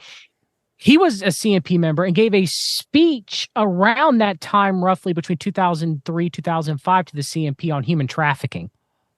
Alexander Costa did. And so, again, with Trump, the amount of times that he was on the Lead Express, he didn't have to go to the island. Okay. Like he didn't have to. And the thing is, we don't know if he did or didn't. But we have no proof that he did. Okay. And the evidence of absence isn't absence of evidence either. But he did frequently through Juan Alisi's deposition go down to Jeffrey Epstein's estate in Palm Beach, which Mar-a-Lago was close. You also have the allegation that he kicked Epstein out of Mar-a-Lago. Well, I found newspaper articles where Epstein was still going to Mar-a-Lago after he quote unquote got kicked out and was bragging about it. Jesus. So I don't know. And then, of course, you have Virginia Roberts Giuffre and, her father, Sky Roberts, who worked for Trump as a handyman. And again, did Trump not know what was going on when she was being poached there at Mar-a-Lago? But then again, after that, after Giuffre is sexually trafficked by Epstein, Sky Roberts all of a sudden, gets a whole bunch of kudos and awards from Trump and then has enough money all of a sudden to buy a horse ranch. I don't know. I'm just asking questions. It's weird to me. So I mean, there's probably a lot of things I'm forgetting off the top of my head that I covered in my over 2 or 3 hour PowerPoint presentation with cited sources of Trump's numerous connections to Jeffrey Epstein. But to answer your question, Sam, yes, I do believe that Trump is a satanic pedophile. I mean, in Trump, and not even in Trump's defense, but if Trump did go to Jeffrey Epstein Island, wouldn't the left be on top of that? But they have. That is something they were saying. But if there was any real proof, wouldn't that just cancel any of his voters? I mean, well, the ones at the top aren't going to want to do that because they are involved in all the same shit. Yeah, I mean it's super interesting. I mean, because I had never heard of this one. I mean, have you heard of this one, Sam? What? Lawsuit against accusing. I had never heard of that. That's Katie Johnson. Yeah, that's Katie Johnson. I had looked it up, and I mean, when you mentioned her name, I looked her up, and I was like, "Whoa! I've never even heard of that." So you know about the Katie Johnson case? Yeah, I've it's in my PowerPoint presentation. I've talked about it. There's 2 depositions made, one in a California court, and I think one in a New Jersey court. I think her case was later co-opted by Lisa Bloom. Maybe, I think, because it kind of folded. I remember watching it live. 4chan was gloating that they were going to bring down, because there's supposed to be a press conference. There was a press conference supposedly with the Katie Johnson. If it was the real Katie Johnson or not, I don't know. And Lisa Bloom was there, and it was supposed to be an event that was going to happen where she would during the 2016 election cycle, that she was supposed to go on and she was supposed to tell her allegations of being raped by Donald Trump. And the hackers on 4chan gloated. Now, whether this is an act or not, I don't know. Okay. And again, I don't know if Lisa Bloom was being legitimate or she was hired to kind of torpedo the whole thing. I don't know. I'm speculating there. It's my speculation. Okay. But it never happened. And I remember being happy that never happened because I thought she was a liar. But if you go read her California deposition if you go read it, you can find it on the internet. It used to be up. It sounds very legitimate. It sounds like all the other, girls and women that came out against Jeffrey Epstein, right? Whether it's Virginia Roberts Giuffre or the woman who's a good painter. I can't remember her name either. She's got cancer. Oh, fuck. I don't remember her name. I can't think of her name. I'm drawing a blank on it. But if you listen to their allegations against Epstein and you read Katie Johnson's allegations against Epstein and Trump, they sound legitimate. They sound just like all the other allegations. And this was done, fairly early when she filed. Maria Farmer, yes. Yeah. When she filed around, I think it was like 2016 or 15 was when she filed in California court. But it was buried. And most people today have no idea who Katie Johnson is. It never came to fruition. They never had the press conference. She never spoke outside of a video that she recorded that was under Lisa Bloom. And I don't even know if that is the real Katie Johnson in that video or not, because there's a difference there's a difference between the first one. I think is legit. The one in California, I think the real Katie Johnson filed that one, but the second one in New Jersey, that one sounds a little more fantastical to me. So I don't know. I don't know if that's the real Katie Johnson or not, but I believe the first one is. And the first one has pedophilic allegations or rape allegations against Donald Trump. It's so crazy, dude. It's so crazy. And that's why you can't be looking for a savior. You just can't do it. You have to be in Krav Maga stance the whole time whenever looking at any of these people, because you're going to set yourself up to be let down. That's my just God honest belief. You're going to get let down. So let's get into some more stuff about Trump, because I have friends of mine who love him and I love them and I don't want to get in a fight with them. And again, believe whatever you want to believe. That's how it is. I love them.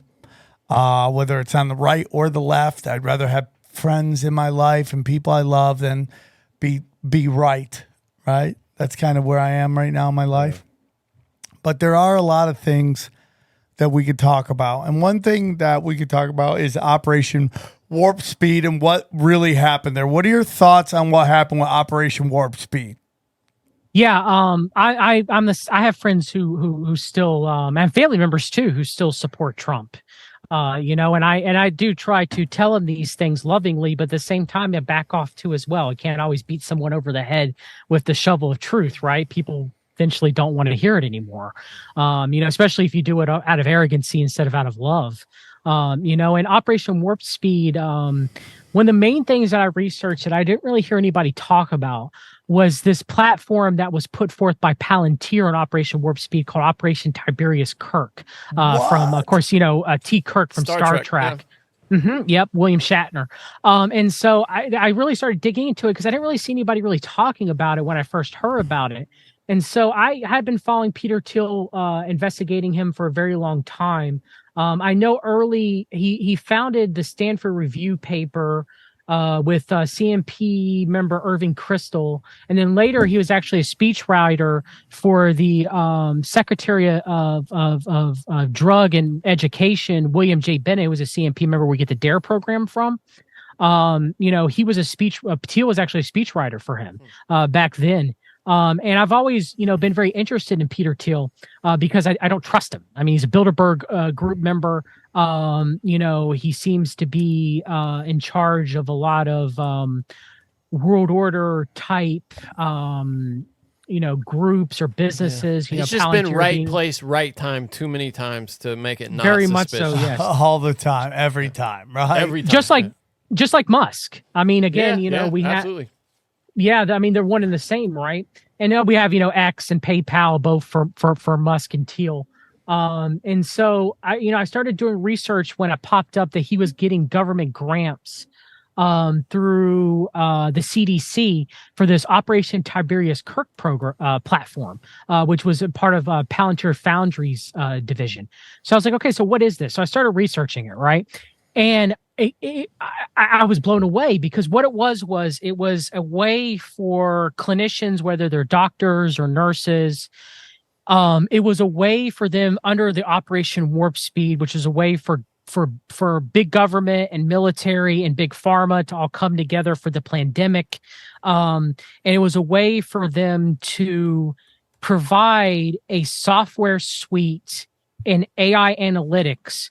So anytime anybody got tested in a clinical setting for COVID-19, not at your house if you did it, but if you did it at a doctor's office or one of those drive-through clinics, or you took the vaccine, whether it was Pfizer, whether it was Moderna, or whether it was Johnson & Johnson, your past, present, and future up to 10 years medical history was entered into this software program into a database.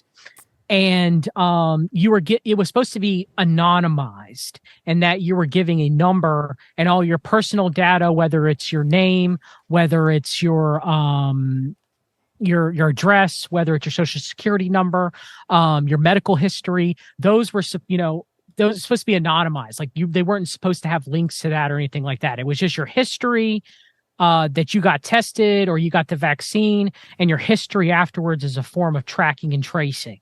Okay. And this was the government was doing this. The United Kingdom was doing this. They were using Palantir systems, and the United Nations was actually doing this before the pandemic. I wrote about that on my Substack, that they were kind of like the prelude. They were doing it with vaccines down there at the United Nations World Food Program, where they're like, here, have some food, but here, have some vaccines, and we're going to track you as well and see what happens when you get those vaccines. Okay. And they would give them money too as well through it. It's kind of like bribes. Okay. And so I was, researching all this, and I was like, okay, so how far back does this go? And I actually found a joint venture between Merck and Palantir in 2017, where they were using Palantir's Foundry platform to analyze data from drug trials and through vaccine trials as early as then. And then I read the press release from Merck, and they were like, we're not going to disclose the monetary amount of this agreement. And normally we do that, but we're not going to disclose how much Palantir is charging us for this. And I'm like, okay, that's weird. Yeah, that is weird. weird. What are they getting? Like, and so then there were more, I guess I started doing more research into Palantir and into Peter Thiel through his Founders Fund. And like, so what type of corporations was Peter Thiel buying up? And there's a massive list, but some of them offhand that kind of ties into all this was he was funding, and Peter Thiel, again, he's a Luciferian, he's a Satanist. I mean, the guy is into getting young blood transfusions. He's paying people for that and founding the technology for longevity because they're afraid to die. They're afraid to die that they're going to face God's judgment. Of course they are, dude. That's the whole thing. That's what transhumanism is about. I don't want to pay the toll. Yep. And so, he's actually funding computer chips that have simulated organs built into them that they can run tests on. They can like make a chip of a liver and subjective to a poison or a toxin or a medication, and they can, use AI algorithms to analyze it to see exactly what it would do to human liver cells. Okay, that's one of the companies that he's involved, that Founders Fund that Peter Thiel funds. Okay, and so I started like trying to find out. Okay, so where's this all going? Like, what is happening here? And so I started noticing that Peter Thiel was buying up these companies that monitor the supply chain. Because that was one part of Operation Tiberius Kirk, was that from the manufacturing of the vaccines, they were tracking everything through Operation Tiberius Kirk, Sam. From like the manufacturing of the vaccines, the distribution of the vaccines, the shots and the arms to people, to what happens after they get the shot. Jesus. They were analyzing and categorizing all of that data through Palantir. Okay, through Operation Tiberius Kirk using the Foundry platform. Okay, so it's searchable, it's organizable, you can get data from it, you can use AI to analyze it, all that. And I was like, okay, so what else are they doing? Like, what else is happening? Well, then the FDA and the USDA, they sign a partnership with Palantir for them to monitor the United States food supply. Oh my God! Here we go. There you go. And you can see it on the Palantir News website of all the contracts that they have announced to the American government. Okay, so they're monitoring our food supply, they're monitoring our water, the CDC through Palantir, and they're monitoring it for two things. One is COVID spike proteins, so the amount of vaccines or the amount of virus that's in a population. Okay, either one or both. And they're monitoring wild type 2 polio, which is vaccine-derived polio. Now, I think that might be the next pandemic because there's been an enterovirus that's been circulating this past year off and on through various cycles of people have been having gastrointestinal issues that you would normally see with the norovirus, even up into the summer, which is quite weird. And it was people that I knew. Their last outbreak was in the end of May, beginning of June, and it was like my friend in Japan, Dr. Kevin McCairn, or my friend Jeremy in South Carolina, which is near me, but they all had it around the same time. And I was like, okay, that's weird. And so vaccine-derived polio, where they're giving people, the poliomyelitis vaccine, and it's mutating into this wild 2 type polio. They're testing the water supplies through that. For that, and you can look it up. It's part of their. Let me see if I think I had it brought up the name of it. No, I looked it up. I looked it up. A couple cases of polio coming up in New York. Oh, isn't there some stuff in Florida too? Check that out. I think that's malaria right now, which is the kind of Florida, like the mosquito malaria. stuff. Yeah, malaria in Texas. They're having, which again, Bill Gates and GM genetically modified mosquitoes, right? So hold on. So you're saying that the COVID vaccine is causing the polio?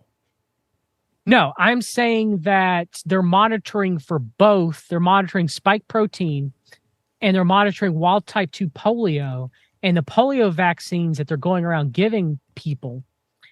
That's the cause. Wild type 2 polio is vaccine derived polio.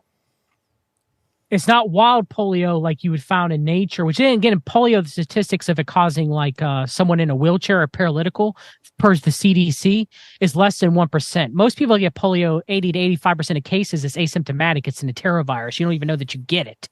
Like there's actually modern research now where most people think polio, they think of FDR, right, Sam? Yeah. Well, in reality, he had Guillain-Barré. He didn't have poliomyelitis, paralytic poliomyelitis, So this new wild type 2 that's vaccine derived, meaning it's spreading because someone gets the vaccine, it's an incubator, and then they pass it on to someone else. Oh my God. Oh my God. This is nuts. Oh, so we're going to have to be 6 feet apart again? So what do you mean by passing it on? So is it this thing kind of shedding? Is that what you're talking about? Shedding? That would be a way. Or enterovirus passes through people. Usually enterovirus passes through.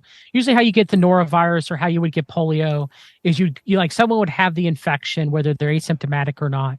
They would go to a public bathroom. You enter the stall next to them. They have diarrhea. They flush the toilet. It's aerosolized, and then you end up breathing it in, or you're exposed to large enough doses. Usually it Johnny's happens. never gonna use a public toilet again. He already did. Usually it now happens he's in not. your family member's house. Usually it happens, you'll get it because, your son or your daughter, they're sick. They come home with the norovirus. They're like, my stomach hurts. They're throwing up. They're puking. They're having diarrhea. You're trying to clean it up. You're not thinking that this is the norovirus. You're thinking it's food poisoning. And then right then and there, you got it. And then again, I have issues with germ theory. I have issues with terrain theory. I think there's some truth in both that could be gleaned. Oh, okay? I like that. I was going to ask you about that. And the reason why some people get sick and some people don't, for example, I could give you a concoction of let's see here. Try to think of cholera, of vibrio-cholerae, the bacteria. I could give, you an inoculation. I can give myself, and I could drink it, and you can drink it. I might not get cholera because of my microbiome or my genes or my state of my immune system is functioning higher, or my gut terrain, the barrier is functioning well. But you might get it where we both drink the same amount of colony forming units of that bacteria, but I get the disease or you get the disease or vice versa, or we both get the disease. It's not something that's completely set in stone. And if anybody thinks that it says that it is, I would very much disagree with them. As far as an infectious agent will cause an infection 100% of the time that they try to, germ theory proponents try to push out, right? It's ridiculous. Right. Yeah, it's interesting. It's interesting how some get affected. It's definitely interesting. Hopefully that makes sense. But they're monitoring it through, they call it the Decipher program, the Data Coalition and Integrated for Public Health Event Response, and the CDC's Division of Foodborne, Waterborne, and Environmental Diseases, the National Wastewater Surveillance System. So they're measuring, the water, like the CDC will go to the water treatment plants through the United States, test them for COVID spike proteins and wild type 2 polio, and then put this data in Palantir's Foundry system. It's unbelievable how dark it gets. I mean, that's somebody's job. Like, how do you not lose your mind going, what are we doing to humanity? I don't know how you do it, man. It's like crazy. It's so nuts, bro. I can't, it's like this is why nobody's going to pay a price, because they're all in on it. Yeah. From both sides. I mean, the Hunter Biden stuff is just them just laughing at you and demoralizing you. I mean, look at all this stuff. Look at all this. I mean, dude, there's pictures of him with his dead son's daughter. Like, I don't know how lower of a human being you could get than doing that and filming it. And you see her looking right into the camera. Like, what are you doing, bro? Like, what the fuck is wrong with you? Right? What's going to happen to him? Nothing, because they want to... Not on this plane, anyway. They want to demoralize us. That's why. They're all scumbags. They're all scumbags. They're all scumbags. They're all scumbags. So now I want to get into with you is that we're having this conversation right now. We just talked about how they were building up Tucker by kicking him off Fox News. It was so hilarious. Patrick Bet David, I'm a big fan of his. I love his show, but he keeps talking about, and he's too smart for this. He keeps talking about how Gavin Newsom went on Fox News and, held his own with, Hannity. But I'm like, and again, I love Patrick Bet with David. Hannity? Like, yeah. Hannity is the greatest CIA ambassador Hannity? of... Yeah, CIA Hannity. How do you not see that? Like, if you're going to send him into somebody... The rapier wit of Sean Hannity. It's just like the guy wears a CIA pin. Like, what are you talking about? Like, again, love Patrick Bet David. Have nothing negative to say about him. Love his show. This was just a unusual moment for him. What if to him it's like a start? Well, what if you went on his show? Who? Newsom? Yeah. Would you see it differently?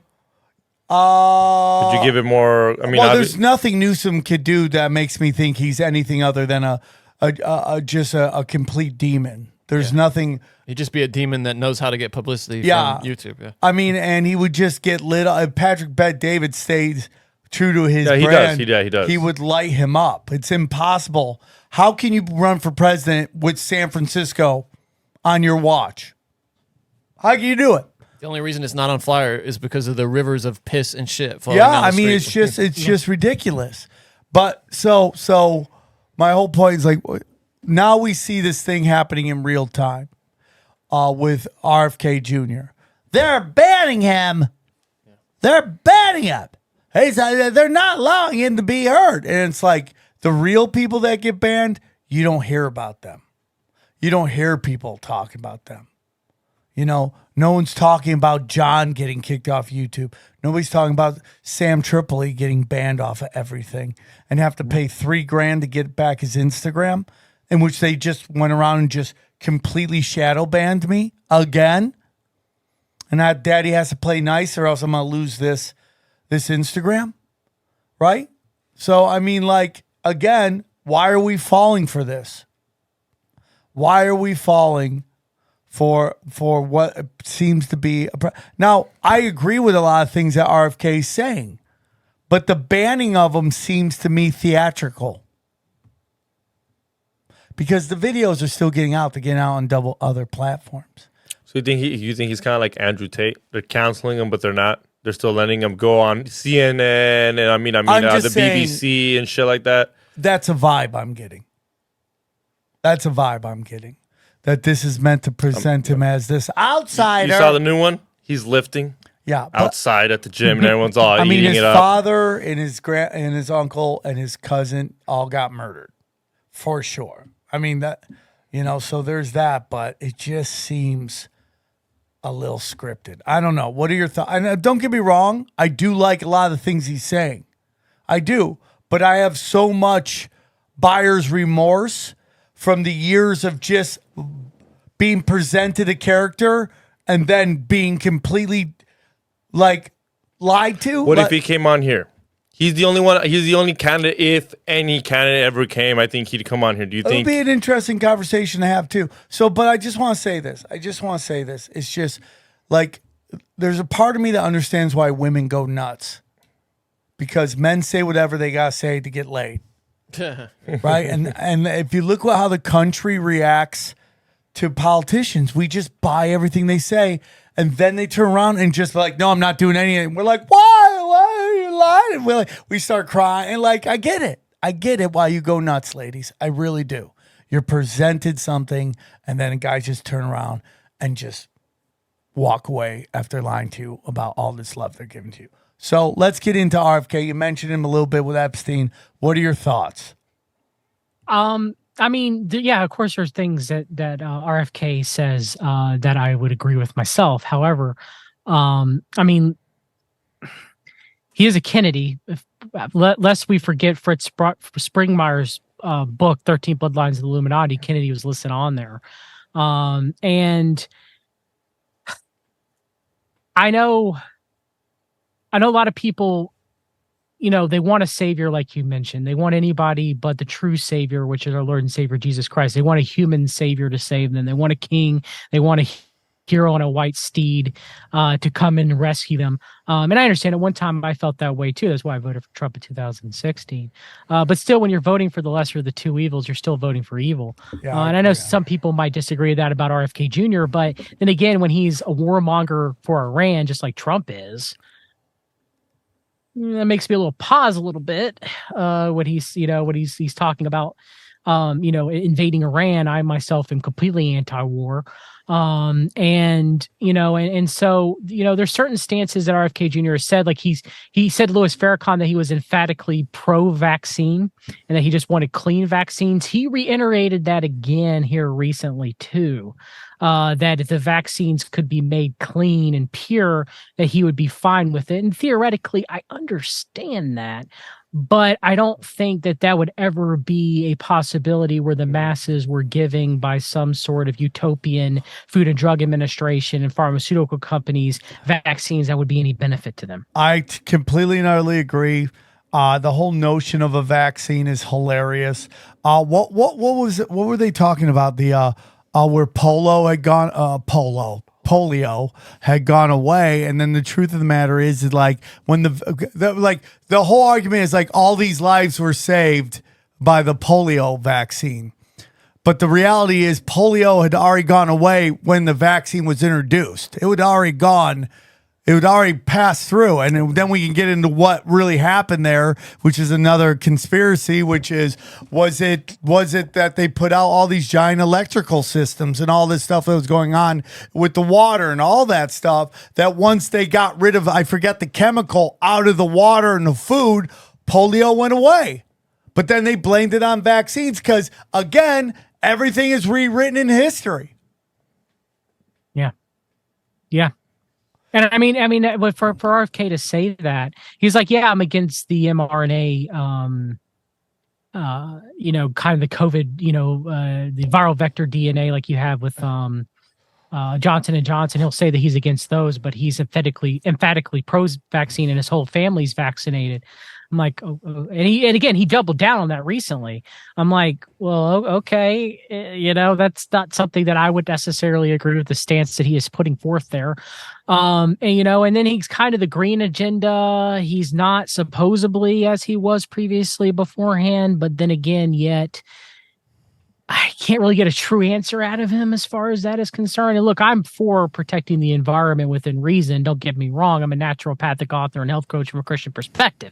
There's a lot of issues with glyphosate, which Kennedy is supposedly championed against, which I'm glad for, and other, pollutants like bisphenol A and stuff like that and everything, and mercury and stuff. But, again, I don't also believe in the climate credit, great reset narrative either, too. Green agenda, which a lot of the new agers like Barbara Marx Hubbard would espouse to. And his campaign manager is Dennis Kucinich, who Dennis Kucinich's mentor was Barbara Marx Hubbard. So I'm definitely a little sketched out about that. I've done a show on Dennis Kucinich and some of his leanings towards, kind of like that elitist new age group. Kennedy also puts forth a peace room like Marianne Williamson does, which was Barbara Marx Hubbard's idea as well, too, which is a little weird. Puts out what? Barbara Marx Hubbard was kind of pushing forth like this peace room when she was actually almost a vice presidential candidate under Mondale. As Mondale was a part of the World Future Society, and Barbara Marx Hubbard founded it. It was a big futurist think tank and group. And, she wanted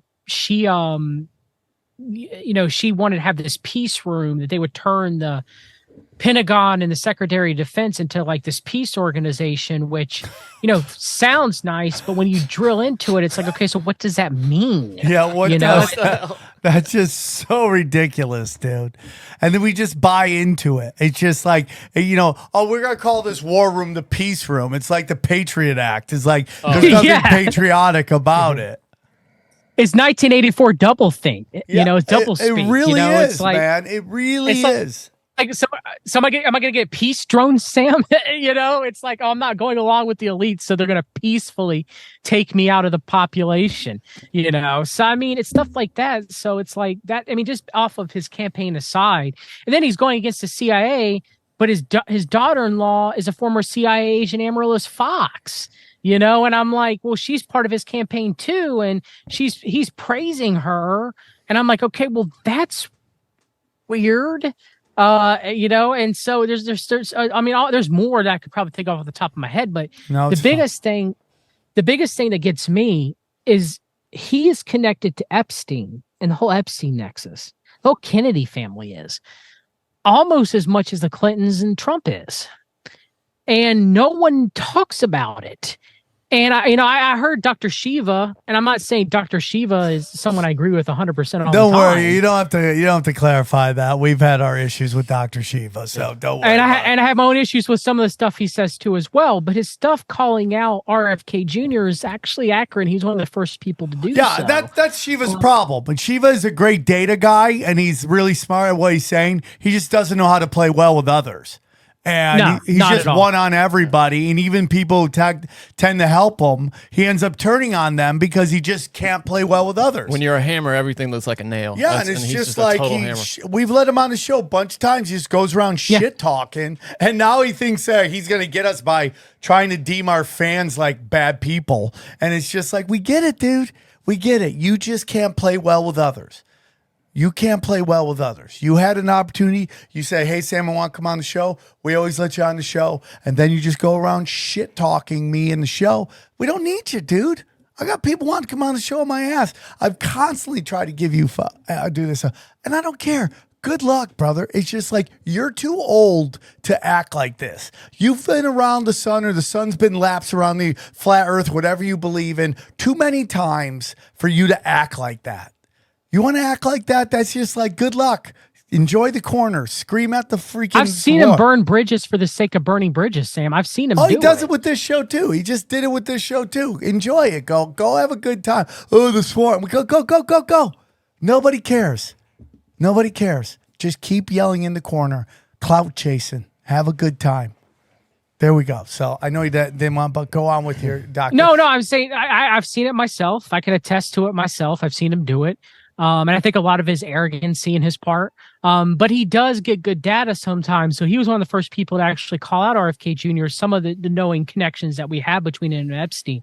So I'll briefly go through them. I have them written down. I've done 3 streams on it. So Lex Wexner actually helped to found the Harvard Kennedy School, and including establishing the Wexner Israel Fellowship Program in 1989. And Leon Black, who is also very, very tied to Epstein and to Trump as well too, also was a major financier of the Harvard Kennedy School with Wexner as well. And there were numerous articles kind of calling out the curious connections between Epstein and funding of academia and Les Wexner doesn't get enough spotlight and attention. But not enough. It's unbelievable to me. It's just unbelievable how we're just allowing this guy to ride off into the sunset. Yeah, very much so. Yeah. I mean, I guess because I think he was higher up, I would assume, in the whole nexus.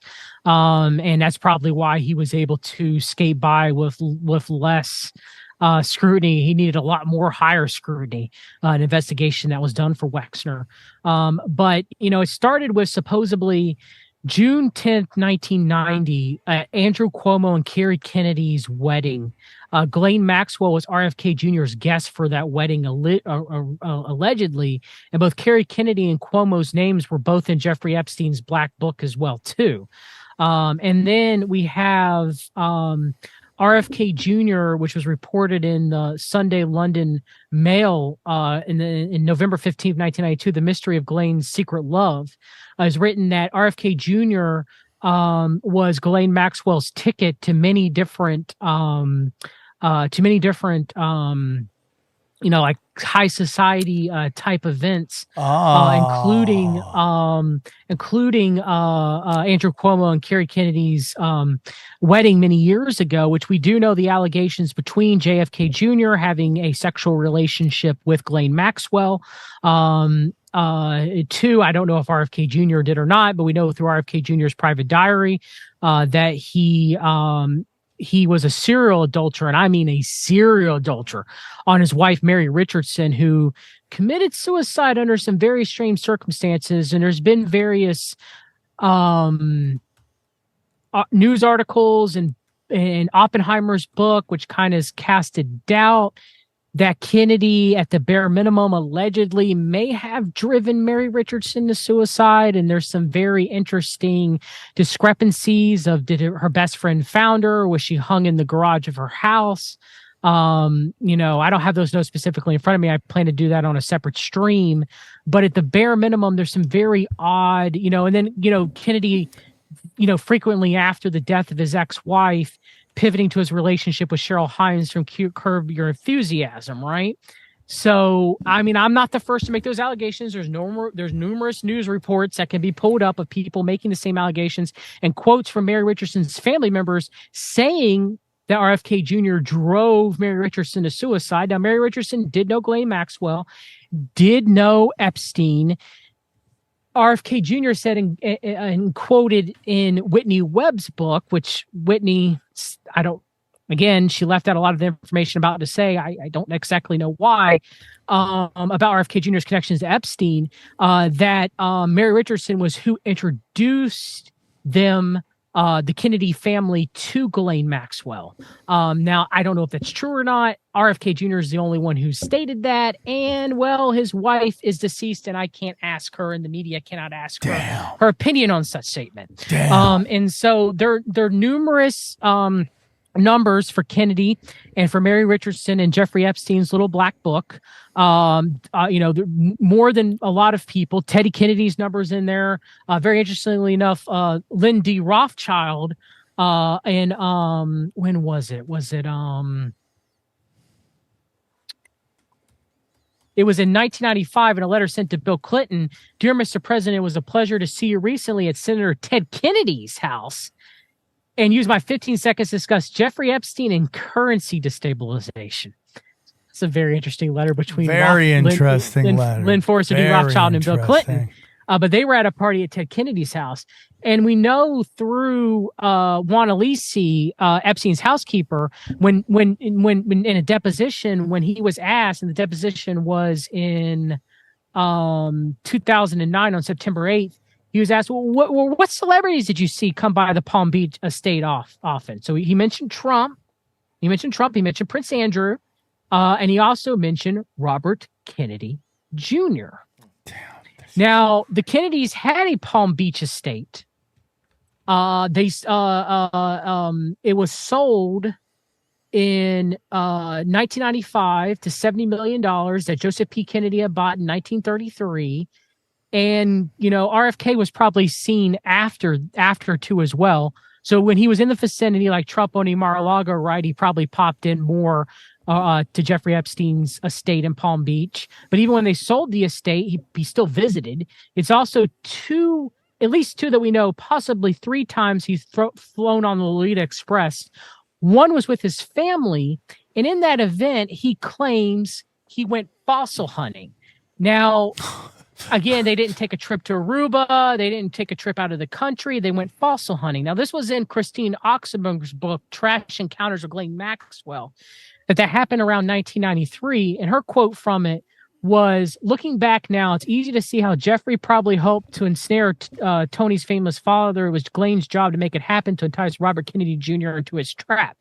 The snag was Kennedy showed up at the private airport with a group of kids, which was his, and they were not the type Jeffrey had a predilection for. Oh, my Glane had God. not thought of everything, and Jeffrey would make her pay for her misstep. It turned out she did make mistakes despite her boast to me in the office. Tony said when the plane landed, everyone got out except for Jeffrey. He stayed inside, and no explanation was given for his odd behavior. Tony noticed and remembered. Now, they went fossil hunting as a family. Okay, that's why they took this trip, which to me is just the weirdest. I don't know. Like, it's weird to me. And so they talk about how they went back and got on the plane after they went fossil hunting. Okay. And I mean, real quick, sorry. It's just like, yes. I mean, people get pissed when people bring their kids to a Super Bowl party, right? You ever hear Doug Stanhope's joke? Imagine if you're going to the Lolita Island and someone brings their kids. You're like, oh, dude, what are you freaking doing here, bro? I mean, it's just ridiculous. What? Are they sad or are they like, interesting? How old are they? I mean, dude, that makes me, like, if you know what Jeffrey Epstein is and you're bringing your kids, I mean, that makes me, like, that's more like an indictment of who you are than anything I've ever heard in my life. These people It's don't have weird. Lizard people. It's Lizard weird, people. bro. If you're in, you know Epstein's up to something. You're bringing your kids there, dude? That's weird, dog. That's weird. Nothing surprises me. And then apparently, get this is what makes further no sense to me, Sam. Okay. Epstein's so annoyed that he in Chicago makes an unscheduled stop with the plane. Okay. Gets off and then takes a flight, I don't know, commercial, another private jet or whatever, and allows Kennedy and them to return home in his plane. Okay. Back to Teterboro Airport in New Jersey. Okay. And Ghislaine's crying and trying to console the Kennedy family. I don't understand why he's acting this way. I don't understand. So weird. It's weird. And then Epstein's pilot, Larry Vakowski, he goes, I don't remember Kennedy. But Kennedy's flown at least 3 times. How could you not remember RFK Jr. of all people? He's like, I remember Trump, but you don't remember RFK Jr.? That's odd to me. Juan Alisi remembered him as Epstein's housekeeper, handyman, but the pilot supposedly didn't. And so that's weird. Then you have all the pictures they have together. I mean, Jeffrey Epstein with Mary Richardson, RFK Jr. sitting together having a grand old time in 1994 at a New York Academy art event, or Robert Maxwell said, and I quote, he dreamed of his daughter. This is a 2000 New York Post article. Of course, he had passed long before then. He dreamed of his daughter, Ghislaine Maxwell, marrying into the Kennedy family. The two become close friends until his death as JFK Jr. last year, and he attended many family weddings and events with her too as well.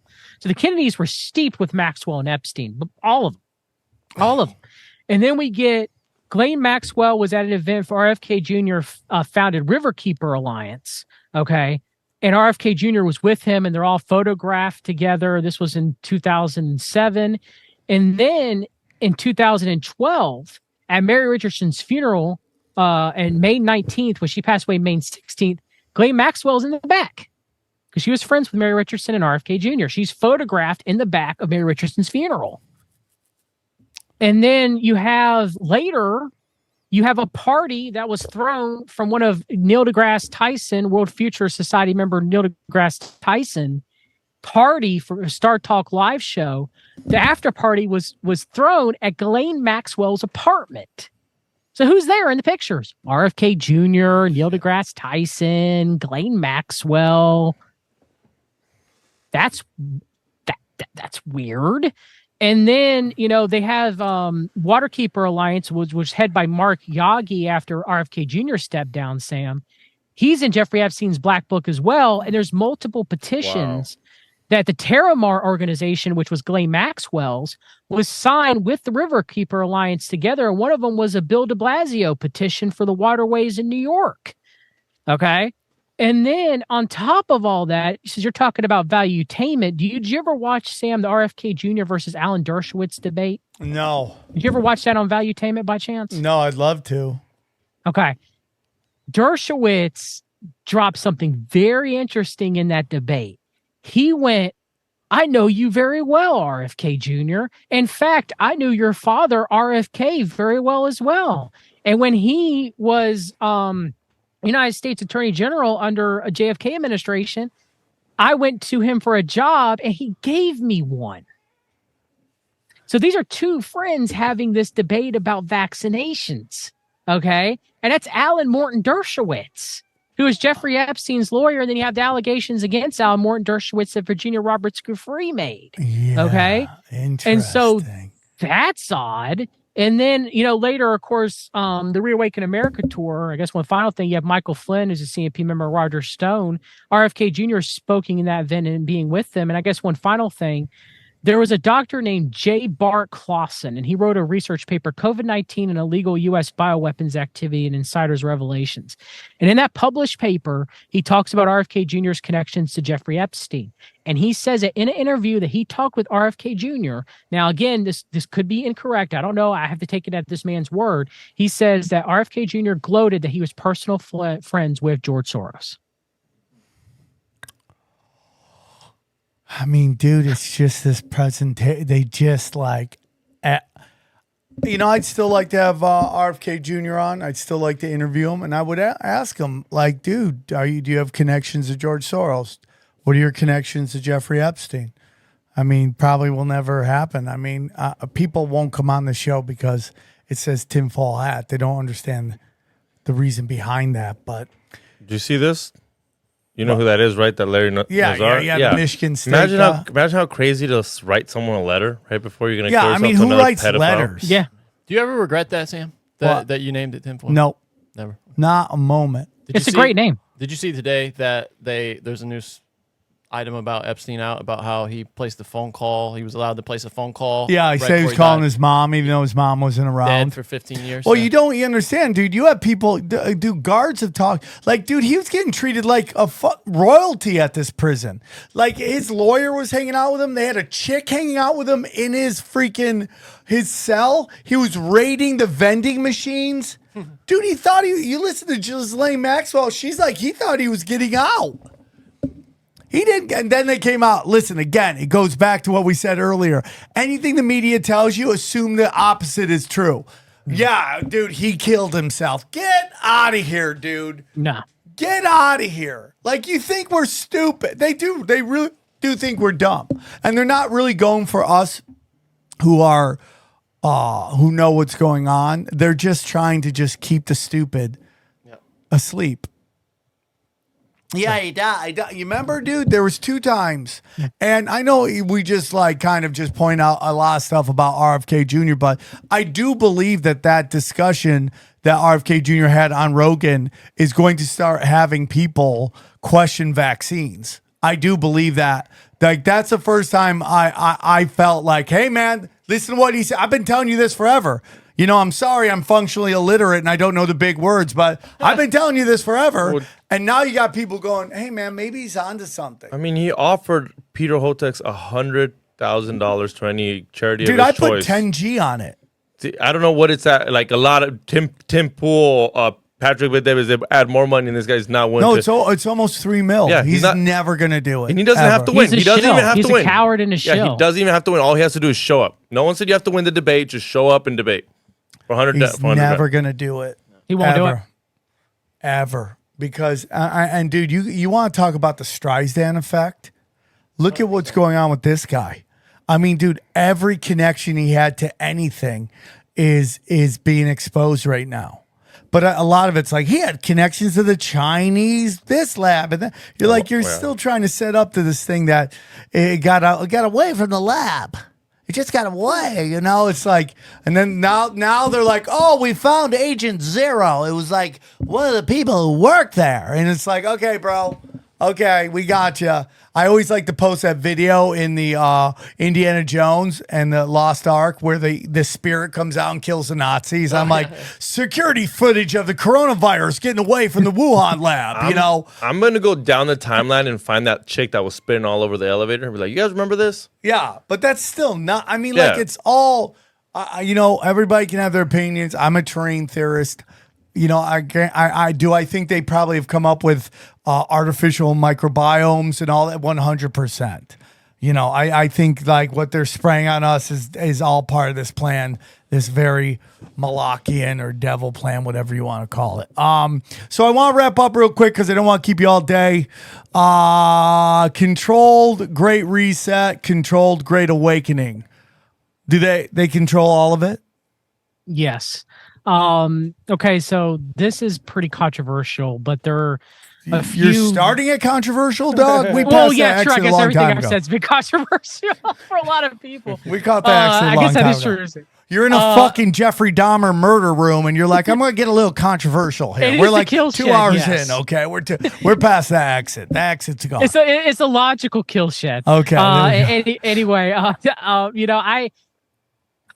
I do think that we're living through the Great Reset right now, which obviously, Alice Bailey talked about it, that is going to happen in 2025, the externalization of the hierarchy, where the world order was going to be laid bare, and she wrote that in the late 1930s. Is that good or bad for humanity? It is bad for humanity. Okay. Well, I mean, it depends on. It's a trap. Okay, so,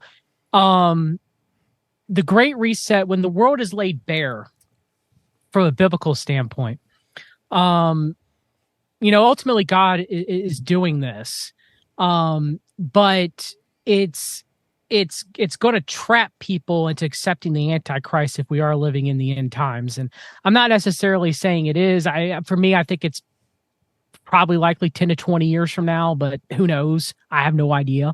But it does seem the way the things are going in the world that it's definitely a possibility that we are living through the end times. So we'll be the terminal generation. But, when we see the Great Reset and how awful things have gotten, Joe Biden, look at him as president. He's a mockery. He's a joke. Biden used to be, in all intents and purposes, an evil Machiavellian type figure, right? He was very smart, very witty, and he's no longer that, right? He's confusing Ukraine with Iraq. Yeah, and he's falling all over the place. He's just so mush.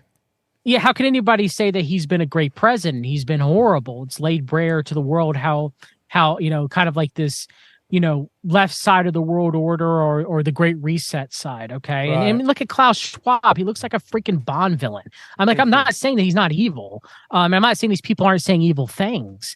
But what it is to do is it's supposed to, in the Bible, it's called the harlot, which is the current world order system. And so, the Antichrist rescues the world, rescues in quotation marks, the world from the harlot, from the evil of the harlot. And so what it does seem like what is setting up here, and you'll see it being pushed at these We Awaken America tours, you'll see the Great Reset versus the Great Awakening. Okay. And the New Agers, like Alice Bailey, when she channeled it, I think she automatic wrote it and channeled the externalization of the hierarchy about how that they were going to take over the churches and infiltrate them from the inside out and steer them to New Age belief and thought. And they were going to do that through all types of society to get ready for the ascension. And Barbara Marx Harbor wrote about it. And actually, and I guess one thing I didn't get to it, but in her book, Happy Birthday, Planet Earth, Sam, she writes kind of like this, and this was written in the 80s, this mystical quality to mRNA.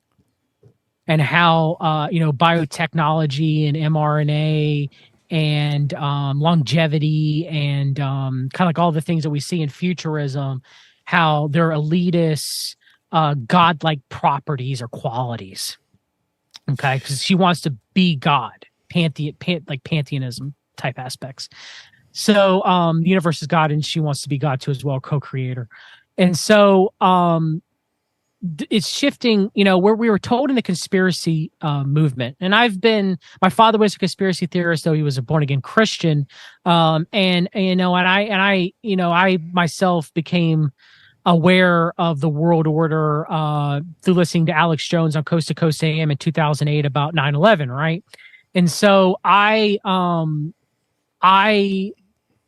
we're told that if humanity wakes up, if they wake up under the totalitarian, Luciferian elite regime that they are under and they rebel against it, that if enough people do it in mass, they will overcome the evil and will be able to live in a peaceful utopia.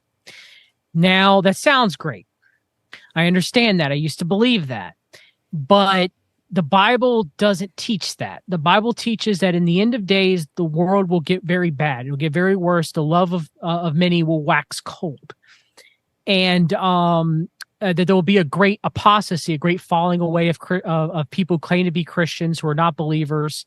And there'll be a great rebellion. There's another translation to it as well, too. So there'll be a rebellion against God and a rebellion against the world order, because even the wicked leaders, even Biden, God has ordained the good leaders, whatever those may have been, if any of them have been, I can't name any in recent years. Yeah, I'm with or you. the evil ones. God ordains the evil ones as kind of like a chastising or punishment of the people to turn to God. Okay.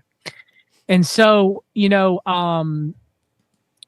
ordained, he's sovereign over all, but, this kind of great reset, this great, evil, this harlot system, it's going to be destroyed. It's going to be wiped out. And it's going to be wiped out by the Antichrist, who's going to be looked upon the Savior. I have a short list of people that may be the Antichrist if we are living in biblical end times. And again, I'm not saying thus saith the Lord. I'm Donald Trump possibly, Prince Andrew possibly. They're old. They're going to die soon. Yes, but if they're filled with the spirit of the devil, how about Elon Musk? Elon Musk is on the list, but I think he's the false prophet. He is on the list, though. RFK Jr. is on the list, but he's very low. The Kennedy family. And also there's a certain rabbi, I don't know his name. I'd have to get you his name. He's in Israel right now performing false miracles and calling himself the Messiah as well, too. I don't remember his name offhand. He's on the candidate, too, as well, the short list for me. I know some people say Putin. Though I'm not a fan of Putin, as I'm not a fan of any world leader, I don't think it's Putin. My biggest person is Trump, actually. There's a Bill who? No, still, you still think it's He said Trump? still. Oh yeah, I still think Trump. I think Trump's going to win in 2024. Actually, I do. I think he's going to become president again. Or there's going to be a civil war, and he's either a king of the East or he's the Antichrist. If we are living in the end times, and I'm not saying thus saith the Lord. I'm not saying 100% I know these things. For all I know, the end of the world and the foretold apocalypse can be 100 to 200 years from now or more. Okay, it just seems like it is, because there is some Bible prophecy that seems like it may be fulfilled if the Ukrainian-Russian war, for example, becomes worldwide. The Great Reset into the Great Awakening. Right now, we have a boot on our neck, a totalitarian boot on our neck, and the Antichrist or the world order, if it's just another pendulum swing, someone's going to come to take that boot off humanity's neck and lift them up. And you're going to be like, thank you. You saved me. This was horrible. And then that person is going to push them down and put a boot on their neck again. But that's what it's going to show like, what it's going to be. And so if that is the case, and we are living in the biblical end times, and it's the controlled great awakening, controlled great reset to the controlled great awakening, if it's the heartlet to the beast system, okay, you will see the things that were talked about as far as the QAnon operation and all that. Some people will face justice by that transition. You know the Who song, Sam, old boss, our new boss, same as the old boss? Yes. It's going to be like that. Johnny, sing it. Same as the old boss. Nice. It Won't Get Fooled Again. That's the song. It is Won't Get Fooled Again. Yes, I love that song. I just saw them last year at the Hollywood Bowl. Great band. I wish I could see them, even though the allegations against Pete Townsend how are dare kind you? of sketchy. Yeah, yeah. But, I mean, he was doing research. Come on. Yeah, and Yeah, that's we what all they say. bought into it. Wait, a what? And we're like, oh yeah, it totally makes Did we? sense. Well, yeah. I mean, that's the worst excuse. If you're gonna come up with an excuse, that's the dumbest one by far. But And then I I was remember buying these Bob collections of porn and was Odenkirk. just doing research. Bob Odenkirk defended him. well, if he As does really- have a good line. If you actually go into what his line is, like they did forensic, he turned over all his computers and stuff, and they did forensics on it. And apparently, he was trying to report all this shit that was happening. And he claims the only way he was trying to investigate, he says, credit card companies for enabling these porn websites, and he wanted to prove, he says, that you could just put in your credit card and access this shit, and he did, but the forensic investigation found that he never looked at an image. All he did was literally pay for it, and that was it. Just if you believe him. So I don't know. I mean, that's what the cops said. So anyway, that's very suspicious. The whole to thing me. is though I love the Who, it is very suspicious. Yeah, it's incredibly It is very suspicious. And so again, with Alice Bailey talking about the serialization of hierarchy, and we're told in conspiracy culture and the New Agers like Barbara Marx Hubbard and David Icke and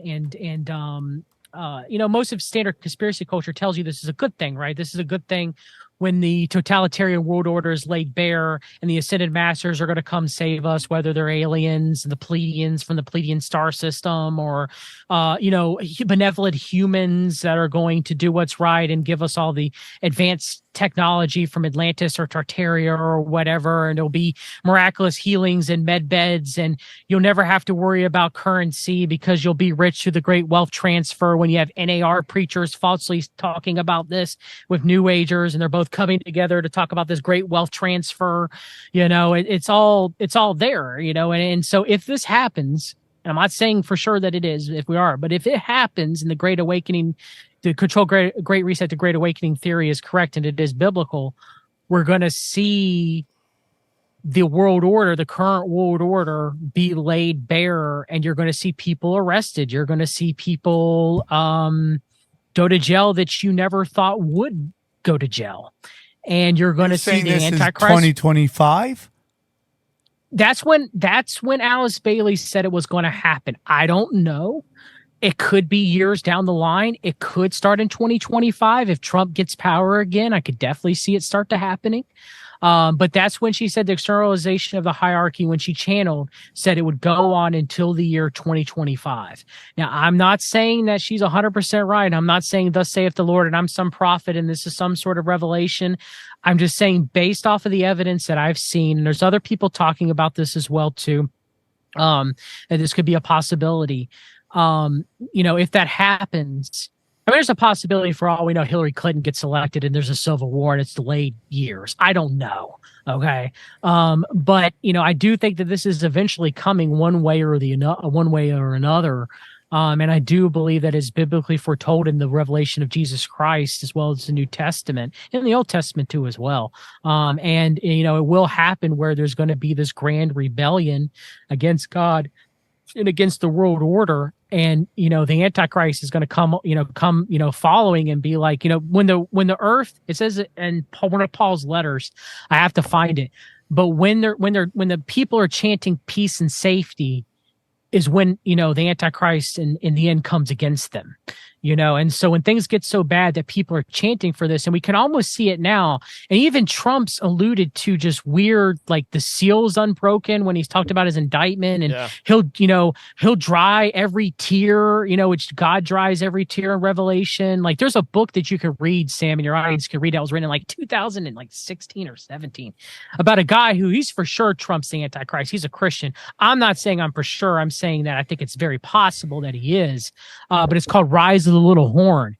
And even then, some of the biblical prophecies that Trump has fulfilled, like Trump's Trump Tower and his residence, he has a ceiling given to the god of forces, which is Apollo, right? And he has all these Apollo statues within his private domicile in Trump Tower, which are scriptures saying that the Antichrist will give homage to the god of forces. And so, and also the love of gold too, right? Trump has in his own private domicile a gold bathroom. There's more too as well too about Trump being vainglorious or double-minded, and I'm not saying for sure that he is, but it is this this we've been sold a bill of goods in conspiracy culture that this utopian society, when the elite are overthrown, and again, maybe it doesn't happen anytime soon, maybe it's the carrot of the stick thing and it's still going to go on for a long time, I don't know. I do believe eventually biblically does have to happen, Sam, but if it does happen, I mean, you have Flynn literally giving a Gnostic theosophical prayer at the Clay Clark Reawaken America tour, verbatim, praying the same prayer as Elizabeth Clare Prophet did. And it is not a Christian prayer. It is a theosophical prayer. It's a New Age prayer. And he's initiating to all these well-meaning Christians and people in his audience. And he's saying, say this prayer along with me. And they say it. And Elizabeth Clare Prophet was a New Ager. She was very much into the secret right, and she had CMPers come and talk at their compound. She was running a cult. And we see this again and again. This patriotism, sometimes Christian nationalism, also known as Christendom, blending in together. And it's coming to a head now, I think, and it's really happening. And I'm not a Christian nationalist. Jesus Christ told us to live as, follow the two commandments of Christ, which is, honor God, have faith about God, love God, worship God, and love your neighbor as yourself. And the Great Commission, which is, go spread the good news and disciple and baptize, people of all nations.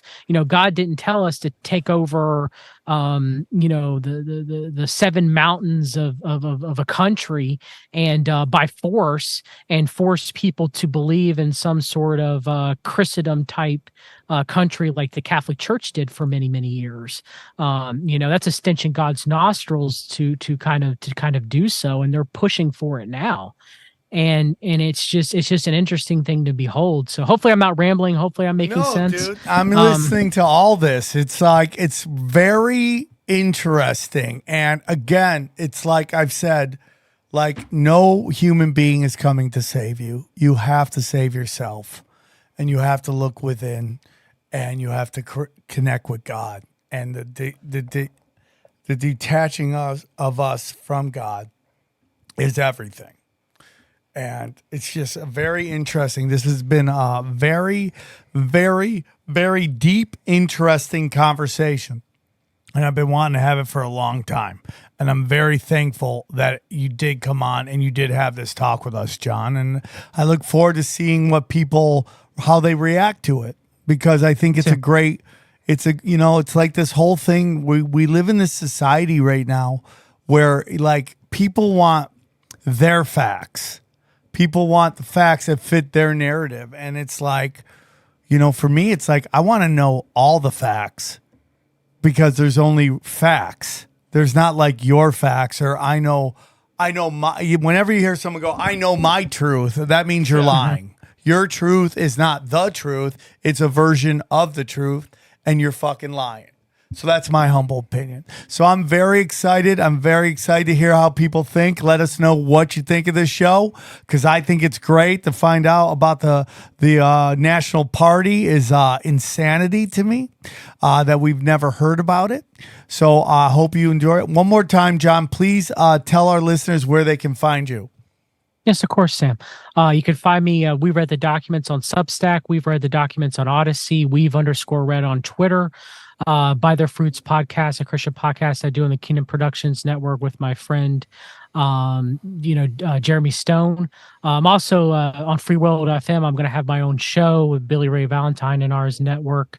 And anybody who's listening out there, there's many people who have been jaded by the way fellow Christians have sadly not shown the love and light of Jesus Christ to other people, or they've been hurt and they've mistakenly attributed it to God the Father. God is loving. God wishes for none to be cast into hell. For them to have faith and become born again and accept the free gift of eternal life, which is very much biblical. Jesus Christ is the only way, the truth, and the life. Hopefully, I can't wait to see what people say to this discussion too as well, because I'm not here to point fingers at people. I once, was very much in the mindset that you talked about earlier, Sam, that, it's my truth. It doesn't matter what the truth is. And I'm not saying I have it 100% figured out either for everything.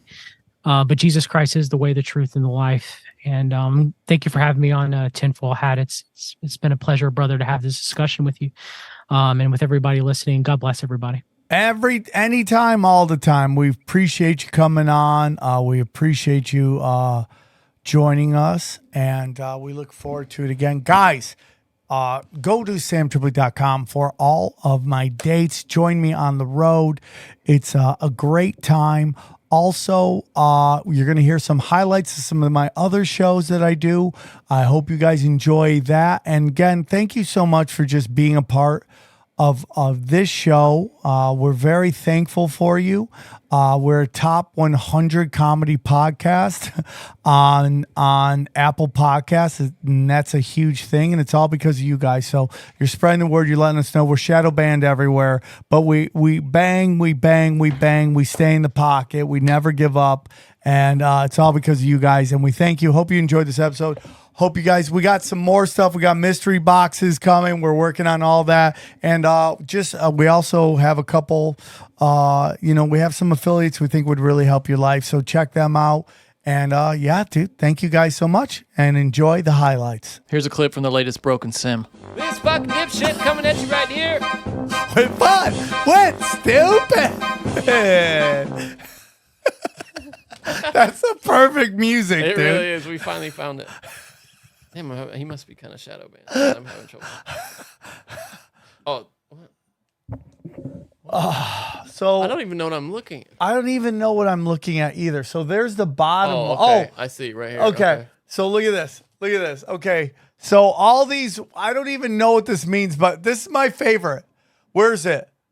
Beehive. When have we ever said beehive? Okay, we got to say what we're talking about. So there's a Don't show this. No, though. I'm not. There's Okay. a certain dipshit out on the internet who has a hard on for Sam for some reason. Well, what it major is hard-on. it's just these Somebody people. who was a guest on Tinfoil Hat. Yeah, and you remember they wanted part of the ad money? I mean, just crazy. It's so stupid. And they've had a bone to pick with him ever since. Exactly. Ever since. I don't even know. They occasionally go on social media and try to claim with various number of fucking jive that Sam is like an occultist. I don't know that every word in his... I don't even know what this means, bro. They go to a gematria calculator and put in every word that has anything to do with Sam, and that anyone that comes up with a number that's vaguely occult related, they post on social media and be like, "See, I told you, he's crazy. Everybody, he's an occultist."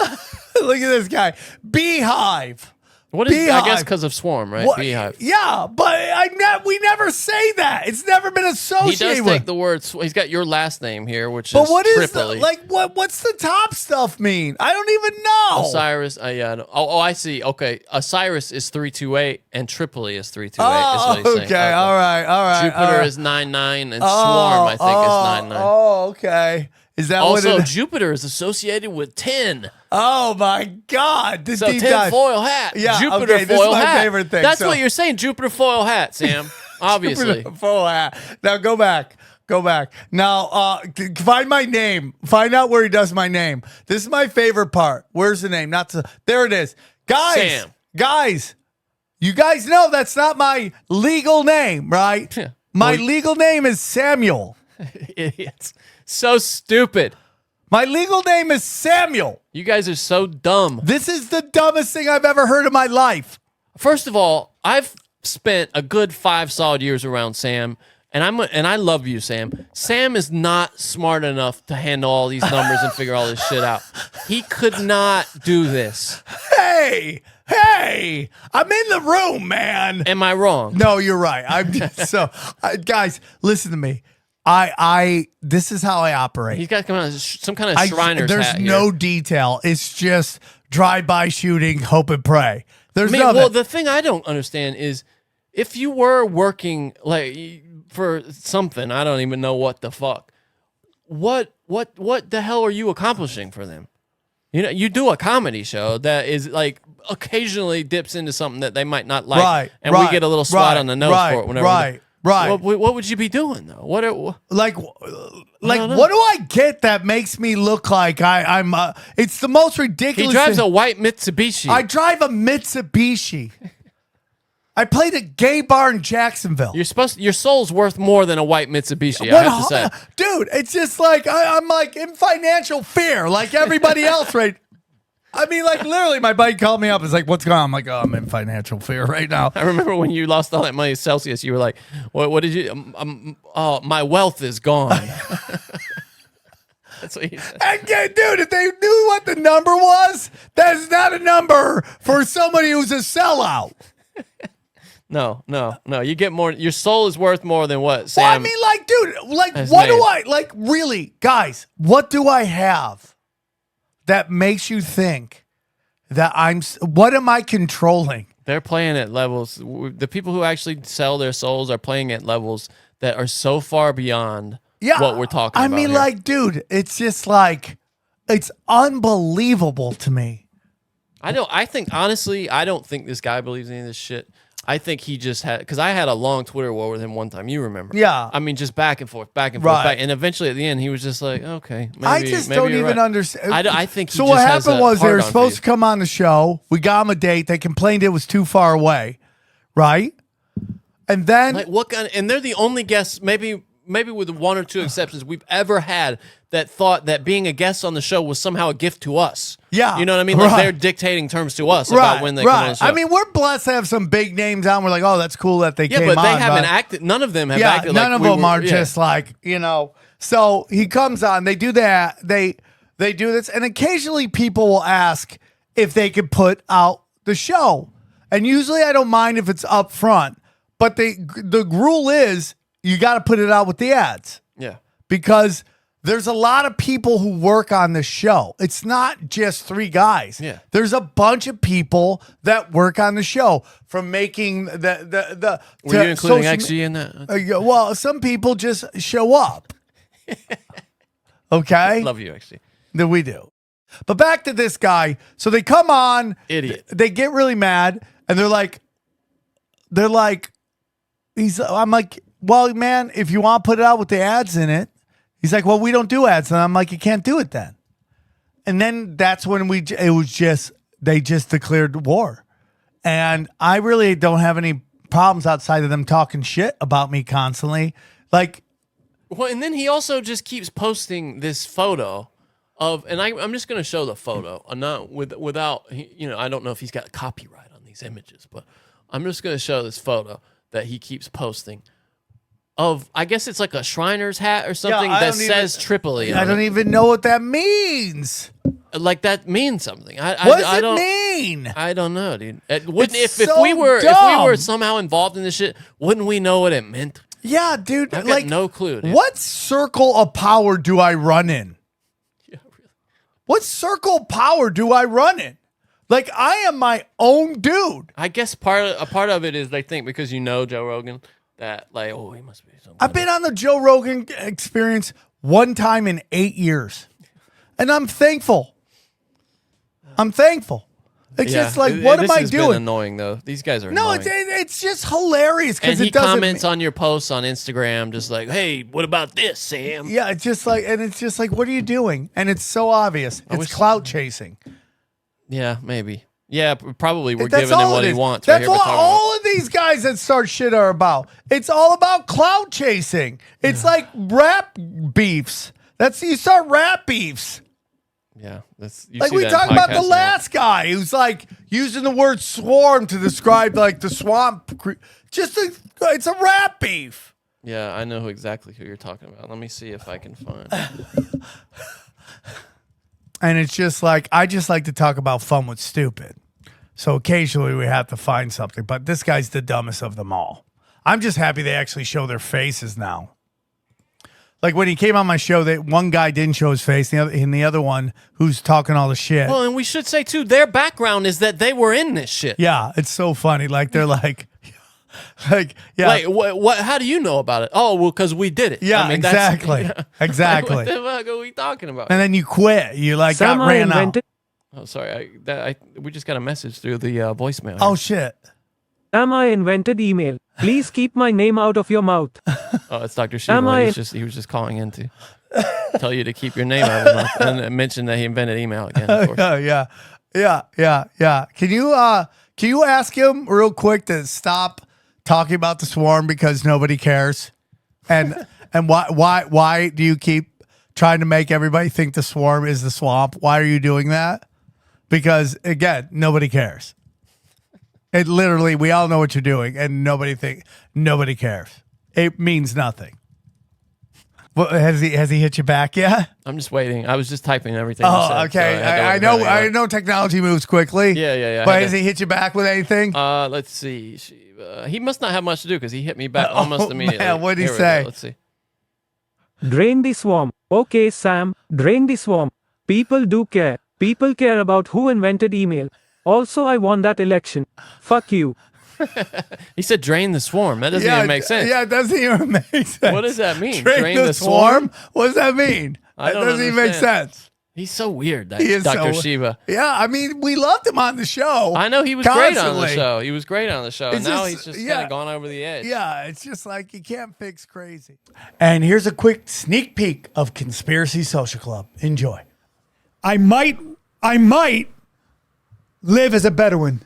What? I got on a horse. I was there. I've been with my family. I love my family, but I was feeling claustrophobic, not because of them, just because of everything.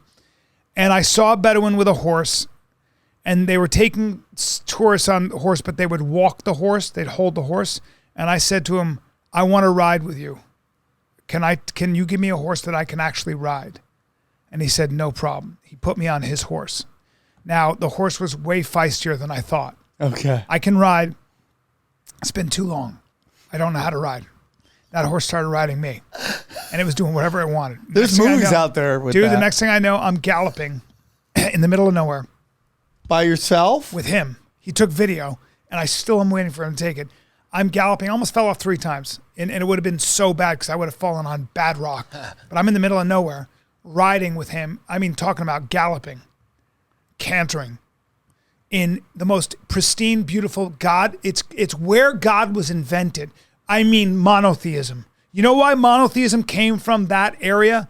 Because because there's nothing there. Jackals, wild goats, eagles, and silence and wind. Why do you do a jackal sound effect? I'd love to hear that.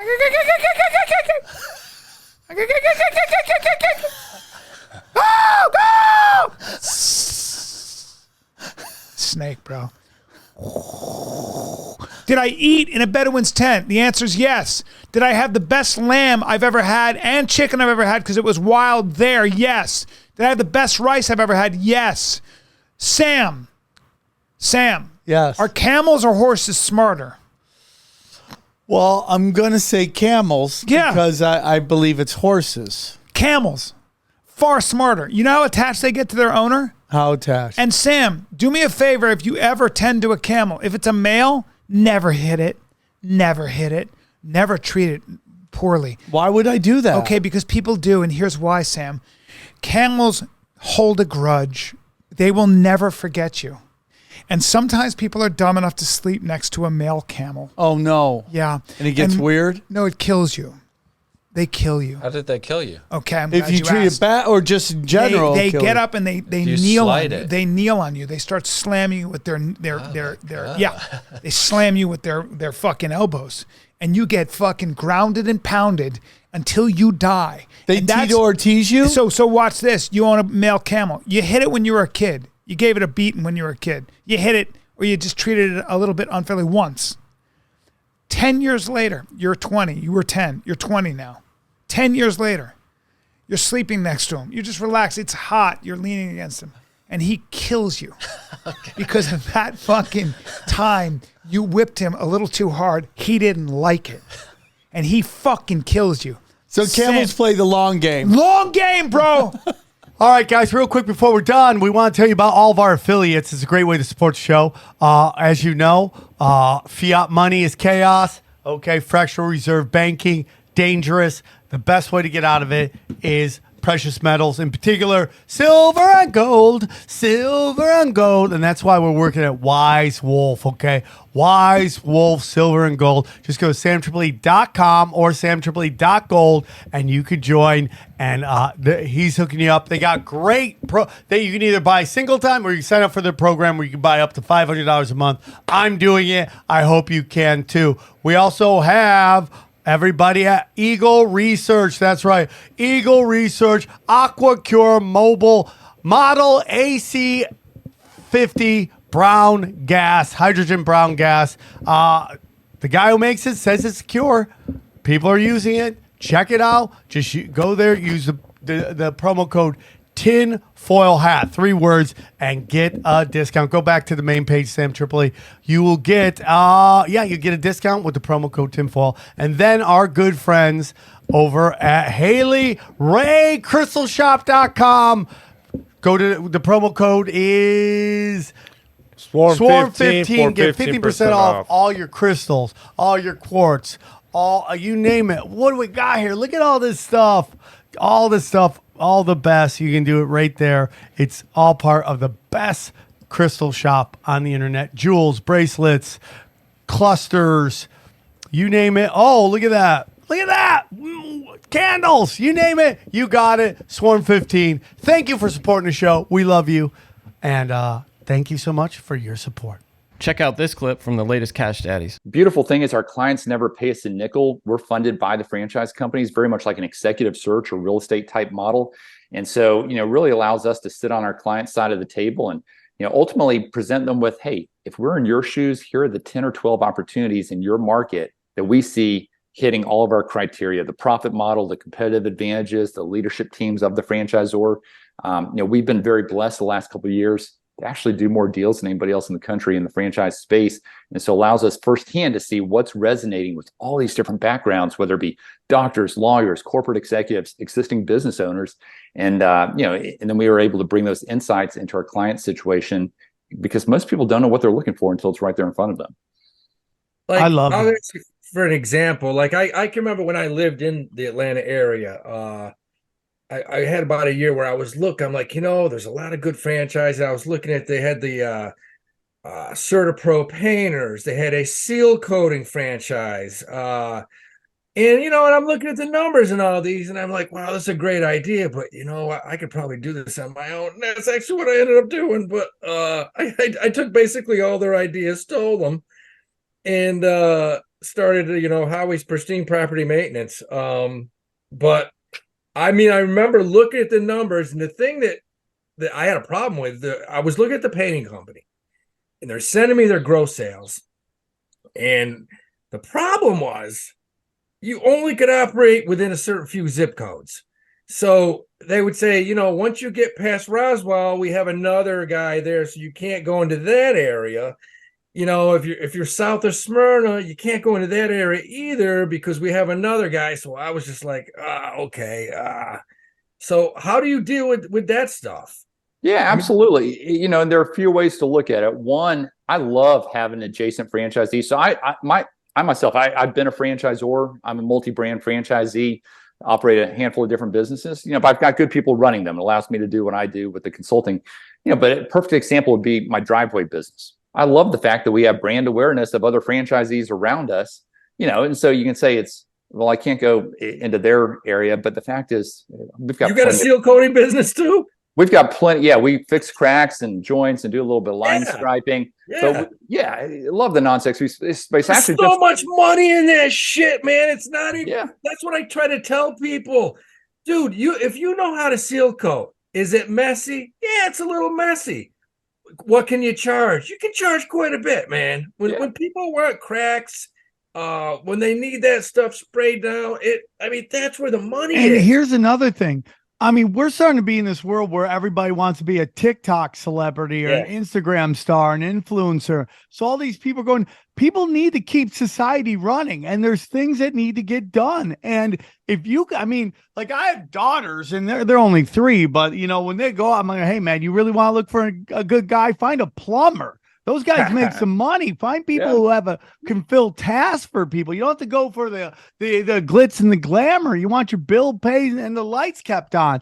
So it's like all these things that you're talking about really resonates with people. My question is this: how much capital do you think you need to start one of these? Because you know, this whole show is about helping people maybe beginning on their journey. Some people who've maybe found a way to make money on the internet and they want to invest in themselves in their future. Like, how much money do you think you need to start to get into something like this? Yeah, and of course the answer is it depends. I mean, if you're looking to buy a laundromat or a car wash, you know, we're talking 7 figures, and we do some of those placements. Most of our clients are getting involved, though. When you look at the franchise fee, startup costs, working capital, all grouped together, you're looking at the range, I'd say, of 150 to 350 is probably where 75% of our deals are happening. And, you know, some of our clients are using cash. Cash is sitting on the sidelines right now. People are nervous about interest rates and everything else. You know, but many people are still using SBA loans. You know, the SBA and, you know, franchise-friendly lenders love franchising. So that's very common. Some people are using old retirement plans and rolling those over through what's called the ROBS program. So a lot of different ways. And to kind of finish the thought on adjacent franchisees, you know what we did? We went out and bought up 2 of the other franchise locations around us. So it gave us an expansion, allowed them to have an exit. But while they were in operation, love the brand awareness. We go deep, homeboy. Aaron, open your mind. Drink from the fountain of knowledge. There's lizard people everywhere. That's some interdimensional shit. Wake up, Aaron. This is only the beginning. Dude, you just blew my mind. Tinfoil hack.